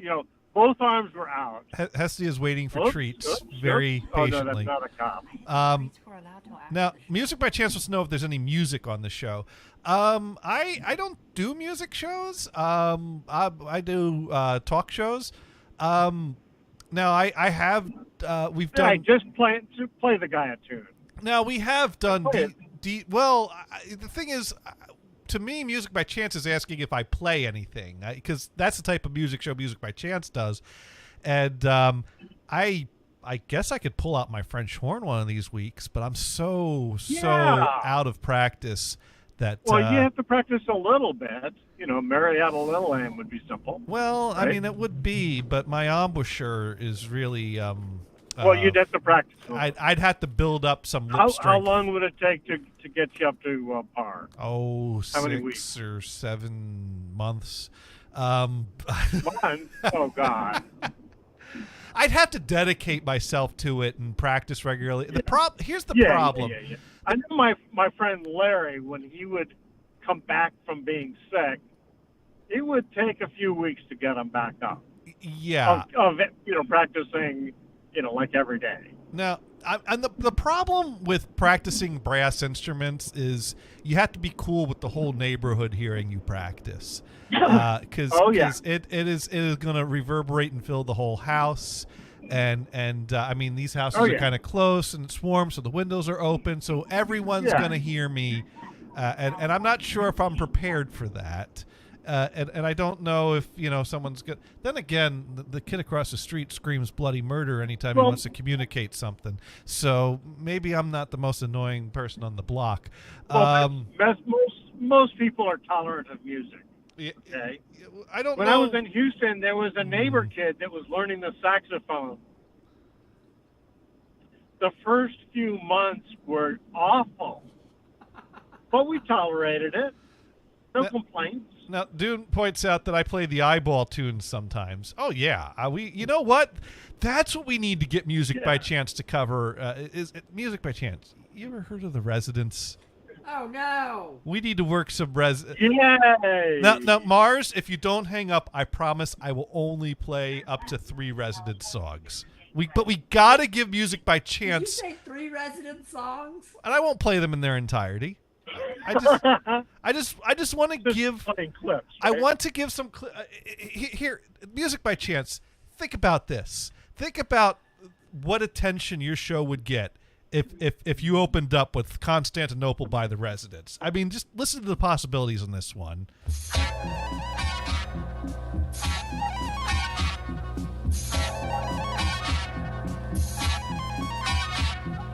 Here I come, Constantinople. Here I come, Constantinople. I am coming, Constantinople. Here I come.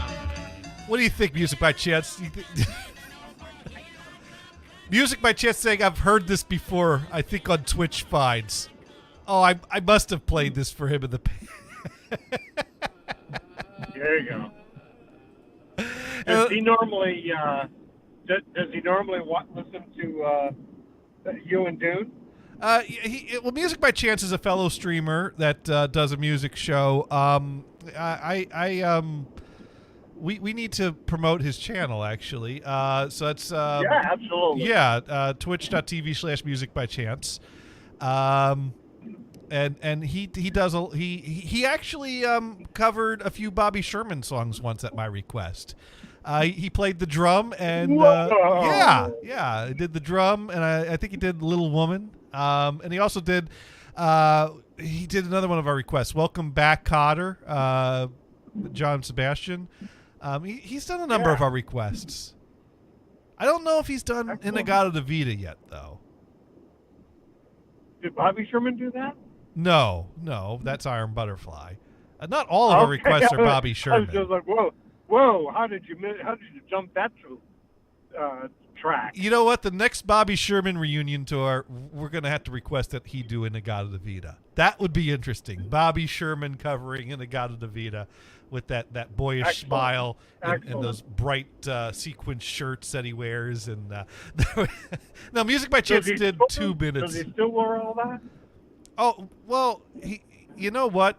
At this point, the reunion videos are old and outdated. But if you look on YouTube for clips of Bobby Sherman, you can find a clip of him at a reunion show, and he's got like the silver sequin flickering, the lights blinking off, he's like wearing a disco ball version of a shirt, and it's great. How old is he? How old is he now? I don't know. I think he works in. Let's see. Let's look up his Wikipedia page and see what he's up to. Yeah. Because he's down there in Southern California, I believe. Let's see. He is 79 years old now. Oh, Yeah. So he's getting up there. He's an old fart. Yeah. But let's see. He became a reserve deputy chef in 1999 with the San Bernardino County Sheriff's Department, continuing his CPR emergency training of new deputy hires. So he does CPR emergency training. Oh, CPR. Oh, Yeah. like Although he paramedic. retired from that in 2010. Yeah, well, it's kind of tough to keep up with that when you're Oh, I'm not even over talking. 60. You're not. Oh, what's up, Mars? I wasn't talking. Sparky said I wasn't getting a word in edgewise. I wasn't even talking. We got to make sure we. The residents. I'm just saying. Okay, yeah, Mars does not approve of the residents. He is not a fan. And Mars has had to tolerate multiple friends being fans of the residents because Venison, I think, was like the lone and only person that Mars knew of that heard of the residents. And then I showed up. I'm like, oh yes, them. They're great. No, there's other VTubers I follow that listen to the residents too. Okay, all right. I guess They I'm also listen to exaggerating. something called Picky's Picnic, which is another serious thing, some Japanese music, and there's some other ones they listen to. So I don't know.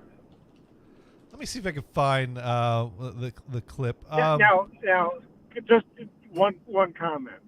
Yeah. That little clip you played earlier kind of reminded me some of the music that's played on South Park. Well, Although I think most of that is Les Claypool. Is that right? Les Claypool is a big fan of the residents, so he's got a bit of that oddness and oddity in his style that he picked up. Right, some yeah, of. and you see that in his band Primus. Right. Yeah. Yeah. Okay. See, that's why I don't hate him, because I like Primus. Yeah. Yeah. No, residents have been very influential on many acts. But speaking of movies, You know, Les Claypool was auditioned to replace the bassist that died from Metallica. You know that story? You knew that story. Yeah. Okay. Never mind then. Okay. Anyways, the topic of this week's show is Bleach, more complicated than I thought, and that has to do with, of course, Whoa. that of course has to do with what everyone knows I'm talking about when I say bleaching, and that is Super 8 film development. Because Yeah. y'all remember. That's good. Remember a few weeks ago, I showed that reversal development I did of that roll of film I shot around town, and it had all those little black specks and flecks on it, and I'm like, well, it's probably old film that was stored poorly. Well, actually, it turns out, see, I've been in talks on Facebook with the guy who posted the chemical recipes that he's using to develop film that I've been following, and he's used a hydrogen peroxide based bleach for the bleaching step, because reversal film development, developing a black and white film to be a positive to project, that requires a first developer and then a bleaching step, and then you do a second exposure to light, and then a second developer, and then fix it, and then you fix it, and then you dry it, and it's ready to project. And it used to be that you'd use a potassium dichromate bleach, which would also have sulfuric acid in it, and that's some pretty nasty stuff to play with. And I guess in the 90s, Kodak played around and had some patents on doing a hydrogen peroxide bleach, and they ended up not pursuing it. They went with a pernagnate bleach. But I guess the pernagnate bleach could be rough on the Kodachrome film if you try to use that. So the guy I'm talking to, who I got the instructions, he posted these instructions on YouTube, and now I talked to him, and he's like, yeah, the reason you're getting those black flecks, that's bubbling because the bleach is being too harsh on the film. You have to adjust your temperature. You should be measuring the pH of it. Make sure you got a pH level of about 3. And so now I got to order a pH meter. And so Or he's what like, you could just do is get the fish tank pH fish tank kits, now, so you can pH check with like, the tester work? phenolphthalein and No. just the different colors. now, Music by Chance says you can't mix sulfuric acid with bleach. No. You make a bleach that's used in the bleaching stuff of developing film by mixing. Well, you would get distilled water and you'd add a potassium dichromate powder to it, which you'll want to be very careful with that stuff and make sure you don't breathe any of it in, wear a mask, wear gloves, and then you add sulfuric acid to that. So it's not you're mixing bleach with sulfuric acid. You're making a bleach that's made of potassium dichromate and sulfuric acid. Yeah. Yeah. So that's what I'm talking about. So don't anyone try to do anything I'm talking about here unless you do proper research and know what you're doing. And even then, don't point at me. I use some sulfuric acid now. So the thing is, I bought all this hydrogen peroxide and glacial acetic acid, and I'm trying to figure out how this guy was getting the results he was, and he's like, oh yeah, I stopped using that stuff and I moved on to even more poisonous stuff. So but I found that newer film holds up better with it. So I shot 2 rolls of film last weekend, and I processed both of them. And the first roll I shot is a roll that I got from a batch of film that expired in 1987. And I took that roll with me to New Jersey. I have a pair of twin nephews that celebrate their first birthday. So I shot a little bit of that, and I also shot a little bit at the beach. So I'm going to share that all with you now. So let me bring up my VLC window. And here we go. So I can watch this later on Twitch or YouTube. Right, because it's a silent movie. Right. So here we are, and there's my sister Steph holding one of the twins, who's holding a balloon. I forget which twin that is. And this is the roll that came out better. You will notice that the black dots or flecks on there, that's part of that blistering that the bleach ink step causes, but it's far better on this than it was the other. So here are the twins sitting in their high chairs with cake in front of them. And they're going to, smush some cake in their faces like all first birthdays tend to go. And so I figured it'd be fitting to use the same movie camera that was used to make a movie of my first birthday and use it to shoot someone else's first birthday. Yeah. And there's the dad in between them, happy as can be, celebrating his son's first birthday. And he also just had a birthday, too. So we had 2 cakes at that party. And it's, and this picture came out pretty good for a film that expired in 1987. And you can see someone's phone being used to take a movie. I love that. Results, I bet. Yeah, now I'm taking a movie of someone using their phone to take a movie of them eating cake. Yeah. That's the type of stuff I like to do. And yeah, that's right.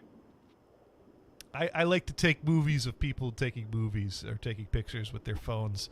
Actually, when I was in Thailand, now he's going to eat the there plate. was this event going on, and I spent most of my time shooting the photographers shooting this event. And that is a cool thing to do. Yeah, and in fact, are you on a tugboat? The best. No, I slid off the road into the bump. Off the road. You farted and you just. That's right. Should I fart again? It sounds like a whistle, though. It's hilarious. There we go. There you go. You can get pulled over for drunk driving now. Yeah, Brian, be careful. Oh, it's just the line. See, so I can't get it to be constant.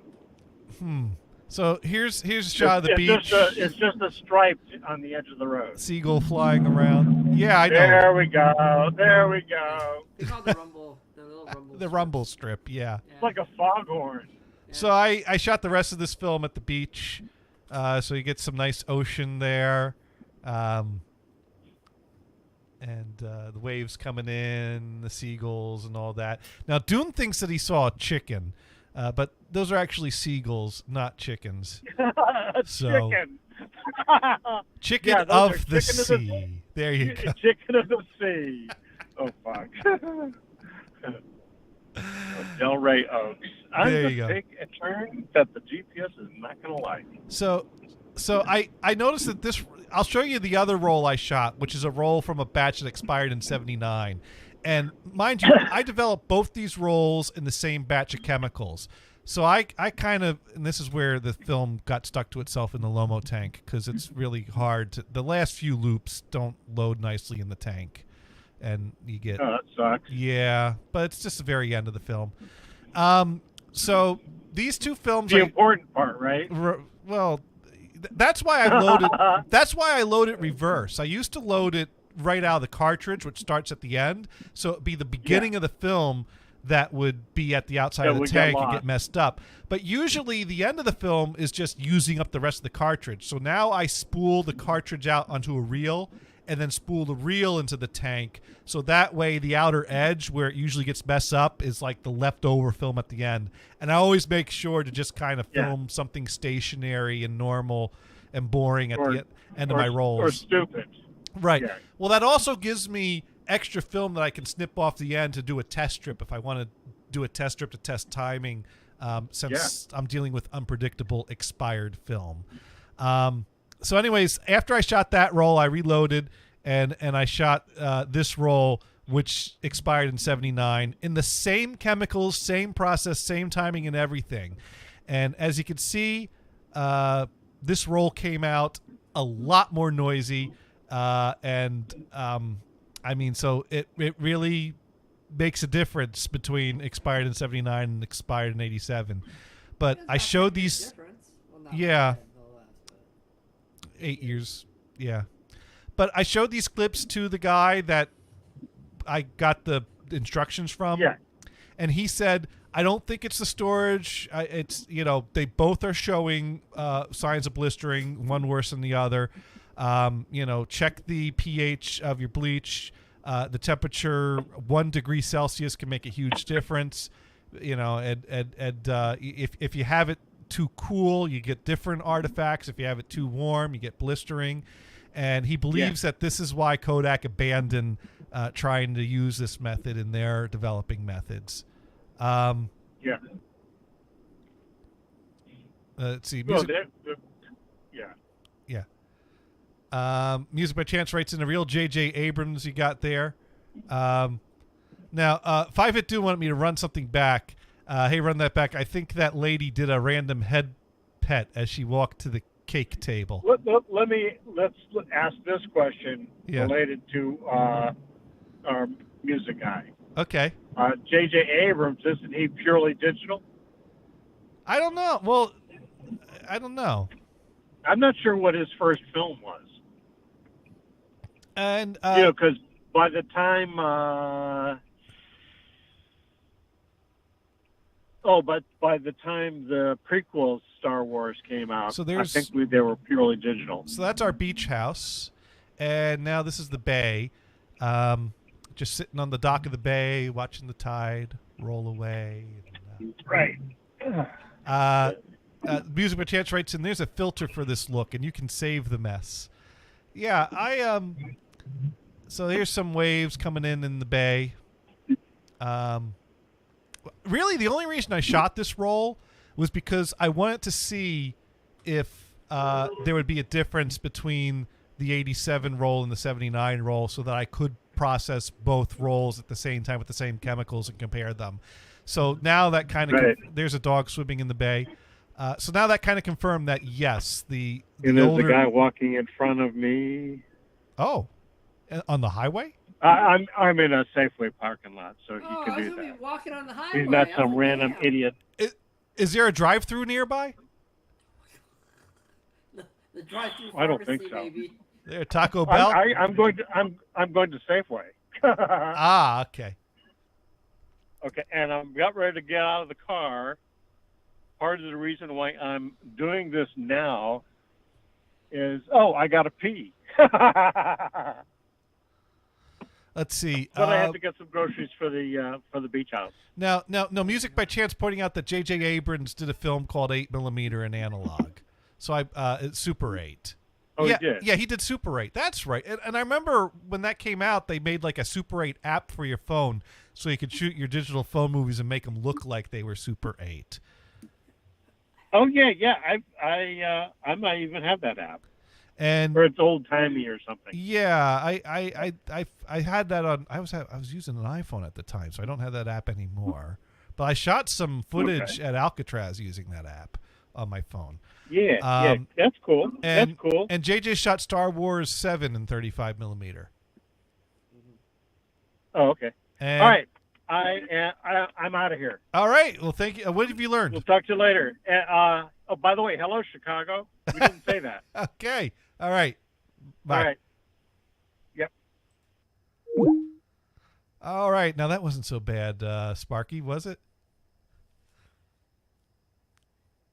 Maybe. Hey, Mars, you still there? I'm still here. I just sat back and ate some beef jerky and drank some coffee and, let him talk. Coffee. I had 2 cups of iced coffee today. Oh, mine's hot, so. I'm still doing the iced. You don't do the iced hot coffee? on a hot day. So I like. I need some refreshing iced coffee on a hot day. No, I like my hot coffee on a hot day. See, if I'm drinking hot coffee on a hot day, that means Gators ran out of iced coffee, and Gators forgot to put a new batch of cold brew in the fridge the night before. Put ice in your hot coffee, make it icy coffee. Well, that just waters it down. What Yeah, I do? it's Americano, which I don't Well, understand. I got one of those pitchers that's got like the mesh basket you put in the middle, so I can do a coarse grind and let it sit in the fridge overnight to do a cold brew. Yeah, that's called a French press, sir. Well, no, it's I don't have the press. I just have the basket, the cylinder in the middle. Basket. Okay, I see. Right, like a mesh tube. Oh. So that way. I do that with my French press. I before I press it down, I make the boil, steep the coffee in there, and then I put it in the fridge overnight. And then I take it out, and then I push the plunger down in the morning, and then. Now, Dune asks how much did that call just cost him. That is a very good question. I don't know, but that was 54 minutes and 44 seconds. Wait, so that doesn't cost any money, does it? Yeah, no. Dune's the one that puts the Skype minutes on the account. Dune. Oh, I was thinking about Brian. I was like, no, that should have been free for him. Before the show, I thought to myself, I should call Brian and I should give him the callback number and have him call Skype back because I don't think it charges reverse. Well, why does Brian just have Skype on his phone? That's a good question. Now, Music by Chance writes in, one of the first vinyl records I bought was a K-Tel Presents. I'm sorry. Please tell me you know the name of that record. And then we'll see how many songs I can name off of it. Oh, God. Yeah. Oh, dear. And Dune writes in, Music by Chance wins the internet. So yeah, hopefully you remember what record that, because I've got a bunch of them. I also have a bunch of them on 8-track too. Wait, you don't have them all, Gators? Well, having them, K-Tel is one of those collections that to have all is not exactly a reasonably attainable thing. One thing to consider is that K-Tel had different versions of everything in different foreign markets. For example, last time I went shopping, I discovered a French-Canadian K-Tel album with a bunch of French-Canadian songs on it, and I found, which led me to look it up on Discogs, which led me to find out that there was a whole series of French-Canadian K-Tel albums. And how many of those did you get? I started thinking about buying more of them off of Discogs, but then the cost of shipping and everything, and it just got too much. So I only have the one that I found in the wild. Dune. You have eBay search for items set for those? Well, I don't buy everything all the time right away. I have a lot of them. Well, keep in mind also, K-Tel. Not everything that K-Tel releases of my interest. K-Tel released a lot of country collections. I'm not all that big into that. Well, you gotta have the collection. Well, I mean, at some point, if I buy everything that has any small little interest, it gets unwieldy and unmanageable. Not to mention, I'm more interested. I mean, the 70s K-Tel is far more interesting than the 80s K-Tel, but I do have a lot of the 80s stuff too. Okay. Don't look it up, but one of them was called Street Beat. I'm not familiar with that one. Street Beat. You might have stumped him. I'm impressed. Yeah, no, that's probably an 80s one. Sound System win. was the other. Ah, I think that's another 80s one. You win. Yeah, I don't know the 80s ones as well as I know the 70s ones. I have them, and they're great. They're all great. I love them. But if you told me something like The Hit Machine or Believe in Music or Out of Sight or Dynamite, I'd probably be able to name most of the songs on all of those. Music Express is another classic. Last night I was listening to Disco Mania, which I find it funny that the K-Tel album Disco Mania includes the song I Want to Rock and Roll All Night by Kiss. Not exactly a disco classic, but anyways. You could put a disco ball up in the ceiling and turn it on for that. I guess you could. You could dance to Kiss with a disco ball, but now Dune's saying you have to look it up now. Yeah, I'm going to go ahead and look up Sound System because I cannot name a song off a Sound System. But I'm pretty sure I have. Actually. Oh wow! Looking at the cover, I don't think I have Sound System. Oh my god! I might have to. I don't know if I have this one. I have to check my collection. Let's see. That's got. She's Sexy and 17 by Stray Cats. One Thing Leads to Another. The Fix. Oh wow! This is a good one. I should have this one. She's a Beauty. The Tubes. Cuts Like a Knife, Bryan Adams. Don't Forget to Dance, the Kinks. King of Pain, The Police. Far From Over, Frank Stallone. Heart and Soul, Huey Lewis in the News. Love is a Battlefield, Pat Benatar. Souls, Rick Springfield. Take Me to Heart, Quarter Flash. Mr. Roboto, Styx. Gold, Spando Ballet. If I'd Been the One, 38 Special. Yeah, that is a good. You know what? If I found a copy of that at a record store, that'd be going on my pile. I'd definitely buy that one. I'm a bit ashamed I don't have this one. Oh my, you know what? I'm going to go on eBay right now, see if I can find the 8-track of it. That's a great I'm sure I could find the record of it easily. Oh, that one was available on cassette as well. I wonder if they released an 8-track of that one. I know I have some 80s K-Tel on 8-track, but I don't know how far into the 80s they went with them. So I might be out of luck there. They might have gone all cassette by then. But heck, I could buy the vinyl for $15 or $20, which is more than I typically pay for a K-Tel. I'm going to have to keep an eye out for that one. Oh, thanks for bringing that one to my attention. That is a great collection.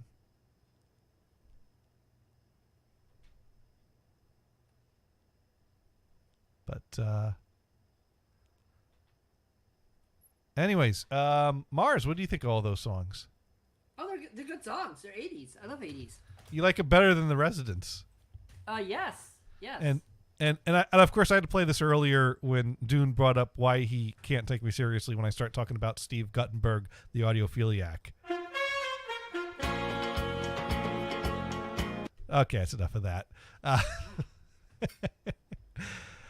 Just make sure that we don't play that at the party at the beach house next week. Why not? I don't know. Actually, maybe we should. You turn the disco ball on for that one. Yeah, no, that would work good with the disco ball. Yeah. Oh, okay.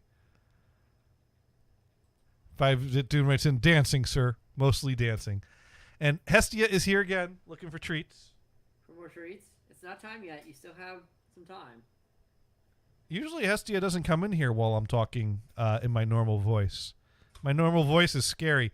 Normally I gotta, talk like, hey, here, come here, Hestia, come here. Talk. Oh, now Hestia's gonna get excited. Hestia is a scaredy cat. Very, a lot of nerves. She's got a wild tail. Most cats swish their tail when they're ready to attack. Yeah. No. Hestia swishes her tail always. She doesn't. It's not that she's in attack mode. I don't know if it's like a nervous twitch or some. She's unique. Oh. Hestia is unique, so she's always got the twitchy tail. I mean, sometimes she'll be lying next to you, and the tail starts whapping your face, and that's always fun. But yeah, she's a yeah. Music by Chance Wright says, "Is that a full box?" Full box. I don't know. Well, it depends which box we're talking about. Sparky Oh, Fisher's box. was busy counting Cheerios. Did not want to stop till I got to 1,000. Oh no! Now, did you string these Cheerios on something, or you just eat them as you go? Well, no, Brian was on the line, and so Sparky was protesting via Cheerios. You know, Cheerios are healthy for you. It's fine. No. They'll help you poop. It's fine. Now, what? That you is poop. one claim I've never heard made about Cheerios. I know what they're heart healthy, low in cholesterol, but I've never heard them mention the pooping thing in their commercials. Are you sure that's the Cheerios? I thought that's the coffee. No, coffee doesn't affect me. Coffee doesn't make you poop? No. Well, how would you know? You always drink coffee. Well, I do always poop. That is true. And you do always poop. At so least once a day. At least I try. Yeah. Okay. So the coffee keeps you regular. Well, I don't know. Yeah, the fiber of the Cheerios. Oh, fiber of the Cheerio. I guess so. I guess the Cheerios would be good for poop. It'll help you poop. Yeah. Okay. All right. There you go. Well, what quality would you get? What's the quantity you'd get from 1,000 Cheerios? How does that? How did I get on this topic? So, Music by Chance Wright said, at least 3 flushes, Gators. "Damn, your toilet sucks." No, my toilet's excellent. You just have a lot of Cheerios. K-Tel was the now that's what I call music, but in the 70s, 80s. Yes, exactly. Sparky Toaster just has a question mark about all this. Oh man, speaking of Cheerios, I don't have a Sims update. I haven't played The Sims in a while. I guess I do. I don't think I brought up The Sims. You know what? All right, I do have a Sims update. Did you bring them all back to life? They are all alive currently. All my Sims are currently alive now. And my old man Sim has gotten really good at gardening, and he grew a cow plant. I have questions. You do? Yeah. I'm surprised. I am shocked that would raise questions. A cow plant. A cow plant. Okay. Can you milk it? Yes. Yes, you can. Oh. Can you make steak from it? I have not figured out if you can make steak from it yet, but I have milked it. Because steak from a plant would be amazing. That would be. Now, it can eat you. I think we have to demonstrate this. We have a problem here, Gators. Yes. Cows are veggies, vegisaurs. They like their vegetables. Yeah, but vegetable cows are carnivores. Okay, so right now, Old Man and Laurel are married, and they have a kid now who has grown to a toddler. So that's little Timmy there, and there's Madeline, who's uncomfortable right now because she needs to go potty. But let's go ahead and wake up. By Music by Chance. Oh, Music by Chance is leaving? You don't want to see... Oh, my God. My cow plant has died and turned into a skull. Oh, no. We have a skull plant now. I can't... When did that happen? No more cow plant for you. Oh. I was going to show you how, you could milk it and all that, and it's dead. It died.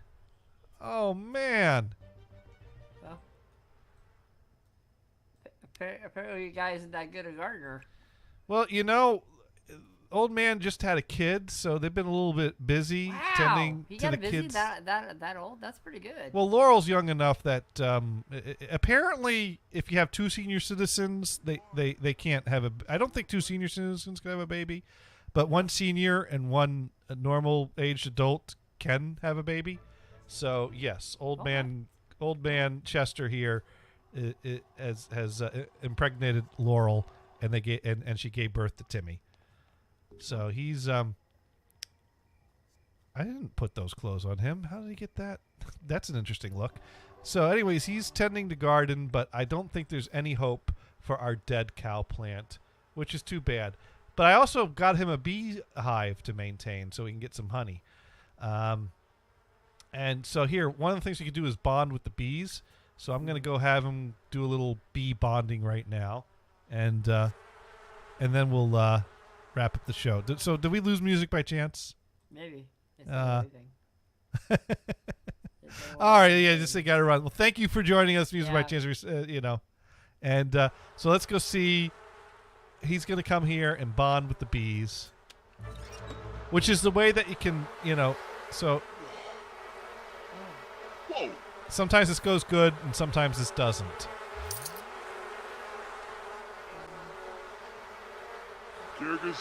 See, I've been working at this, so him and the bees get along well, so the bees don't sting him most of the time.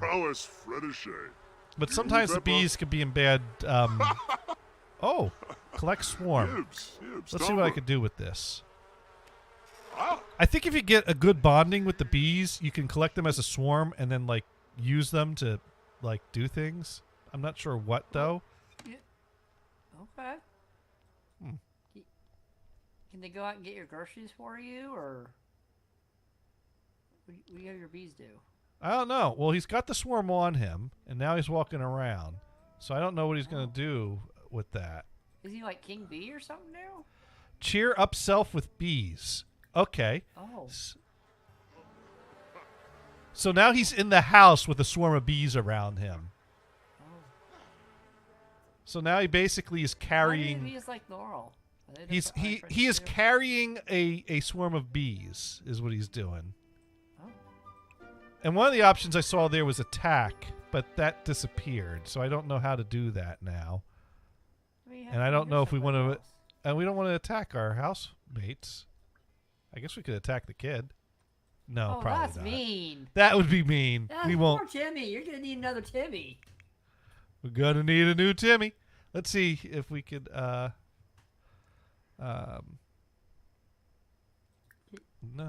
Let's see. Mean. Criticize woohoo technique.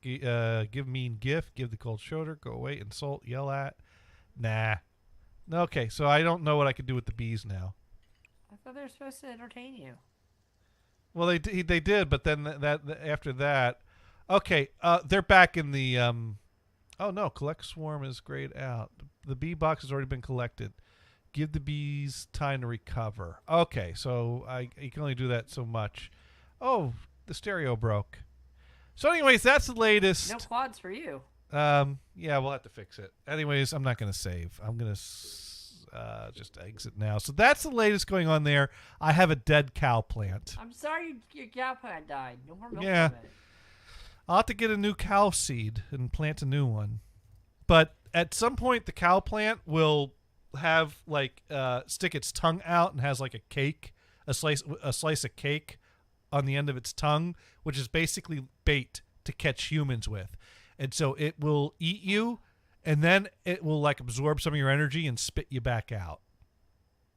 Oh, that sounds horrifying. Well, it's better than killing you. It's still horrifying. It's dude. Yeah, it makes you a bit not right for the next few days after that. Yeah, you know what? I think if I was eaten, spit back out by a plant, I think I'd be not right for quite a while. The dude right said, "What the f?" Yeah, there's some weird things in The Sims. Dude, there are some weird things. I'm gonna have nightmares about getting eaten by a cow with plant. a cake on its tongue.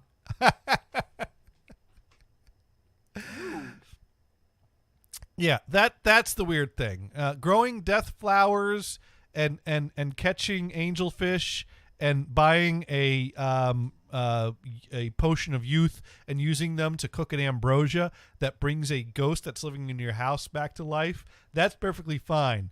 But a plant that's a cow that has a cake for a tongue that will eat you, that's where I draw the line. Dude, that's terrifying. Anyways, oh, Sparky Toaster has to leave before we raid? But Sparky Toaster says adios and did not learn anything tonight. Sorry, Sparky. All right. Well, take care, Sparky. You know what we didn't do? We didn't open the show. So, anyways, Did we start the show? we will now. Because you're tuned in once again to everyone's favorite internet radio show. Insert title here. The show that changes names so frequently, we put a placeholder here. I'm Gators. That's Mars.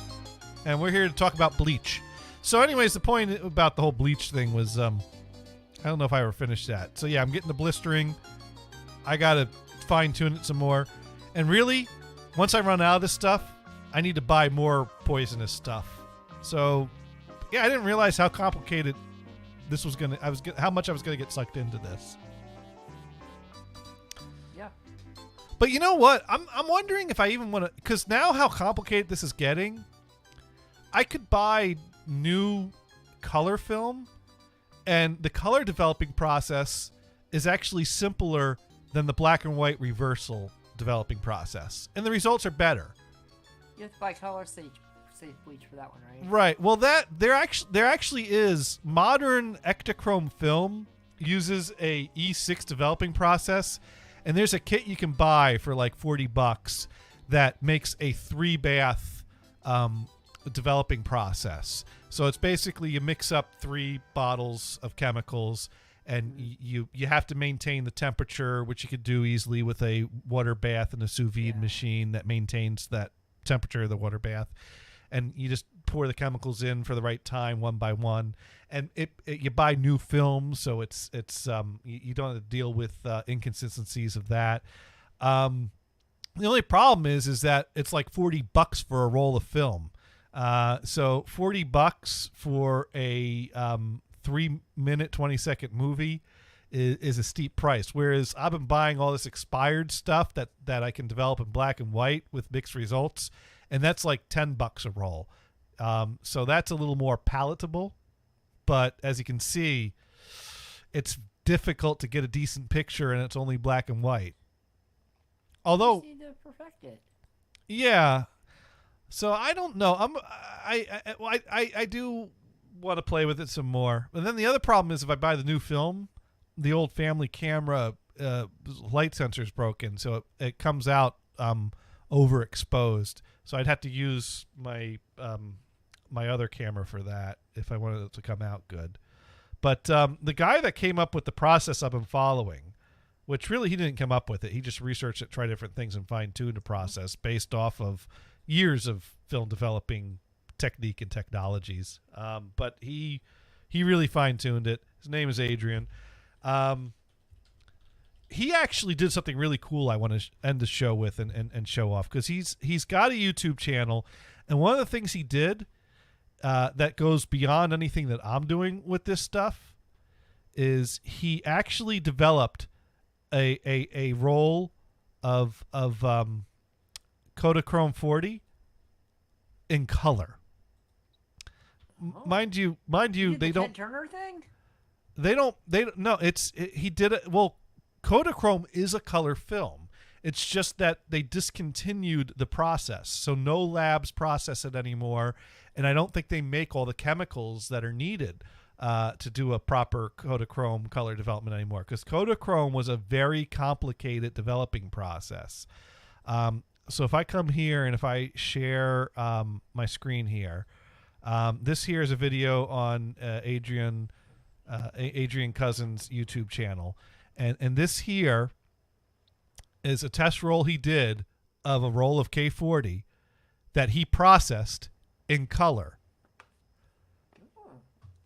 And it's got this like red bar on the right side because something went wrong there, but you could see his skin tone and his eyes, and I mean, yeah, that is a color development of an expired roll of Kodachrome. And that is, it's not perfect, but it's impressive that you got anything in color off of it. So that's like this guy really is doing a lot of cool shit. And if you come down here, he lists how he did this. So if you were so inclined to, you could copy this. So this is what he had to do. A remjet removal bath, a wash, a first development, a wash, remove film from the Lomo spiral, I guess that'd be in a dark room, remove the remjet, expose red exposure, 1000 microwatt second per square centimeter through COP 2403 filter, 5mm thick. So he basically did stages of exposing the film to different color lights to process each color, reload in the Lomo spiral, add cyan coupler to developer, cyan developer bath, wash, remove, blue exposure, 230 microwatt second per centimeter squared through a filter, reload in the Lomo spiral, add yellow coupler to developer, yellow development bath, wash, white light exposure, add magenta coupler to developer, magenta development bath, wash, ferrous cyanide bleach bath, wash, sodium thiosulfate cyanide. fixer bath, wash, stabilizer bath. And then he lists different formulas that he used here. So, I mean, that is some serious stuff. I think if you add all these times out together, it comes to like a 2-hour development process to do all these steps. Wow. Yeah. I take my 35mm film to Walgreens. And then they laugh at you because they don't take that shit anymore. No, you can take it to Costco though. They still do it. Costco still does 35mm They do, film but developing. dude, you can take reel-to-reel stuff there. We got our old our old 8 thingy, Super 8s. We got those redone. Oh, well, digitizing Yeah. films is one thing, but you mean you took negatives and had them Yeah. printed, Yeah. or you? No, we did the whole thing. We took the 35mm camera rolls and took them to Costco. They did it. Ah, They have a whole developing center. yeah. I You guess send it in, and you go and you wait like a week, and they send it out and say, "Here's all your stuff." And 'Cause- here's a video too. Here's a CD as well. yeah, because Walmart's used to have the 1-hour development labs, and they had the actual tanks with the developing fluids that they'd run the things through. But now it's all digital. all they have is the kiosks with the scanners and the card readers, so that you can print your digital photos yourself Exactly. through a color laser jet printer. Or you could just take all your pictures if you have them on your computer. Just sit there and you send it in, and they'll do it. They'll make an album or something for you too. They'll do all that. So, anyways, I thought that was really cool that someone, and this was actually just under a year old, just under a year ago. So you're doing this next? No. Oh. This is beyond my capabilities. I might try to play around with some Ektachrome color developing because that is manageable. Developing modern Ektachrome is easy. I've done that. It's just that when you buy a film developing kit, it only lasts so long once you mix it up. So I basically gotta expose enough film to make it worthwhile. I want to try to do some expired Ektachrome in the modern kit. So I have 4 or 5, I forget how many, I think maybe 5 rolls of expired Ektachrome.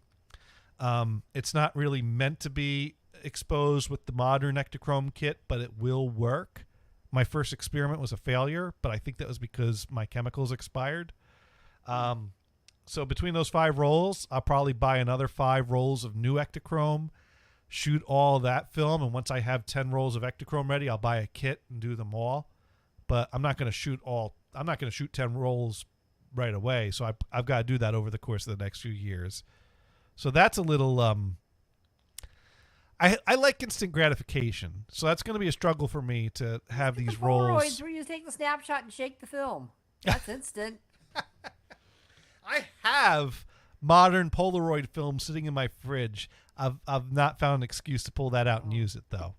It's sitting to the left of the ketchup and right to the cheese, right? There was a project called the Dream Project that started making modern Polaroid film to use in Polaroid cameras. The problem is when Polaroid discontinued their film, there were other businesses that made chemicals that were only used in Polaroid film. So Polaroid basically put those businesses out of business. So when a group of people wanted to try to make modern Polaroid film, one of the problems is that you can't just start up a new business and start buying the chemicals and make your own, because the companies that made the chemicals don't exist anymore. So the chemicals don't exist anymore. So the dream project was based on building a modern Polaroid film with what existing chemistry is available today. And they made a product. It's not perfect, from what I understand. But at some point, that group was able to acquire the Polaroid name. So now they are Polaroid, and they make Polaroid film, but it's not the same company that originally made Polaroid film. Mm-hmm. Anyways, we are 10 minutes past the hour here, so we need to find someone to raid. So let's go see who's live on Twitch right now.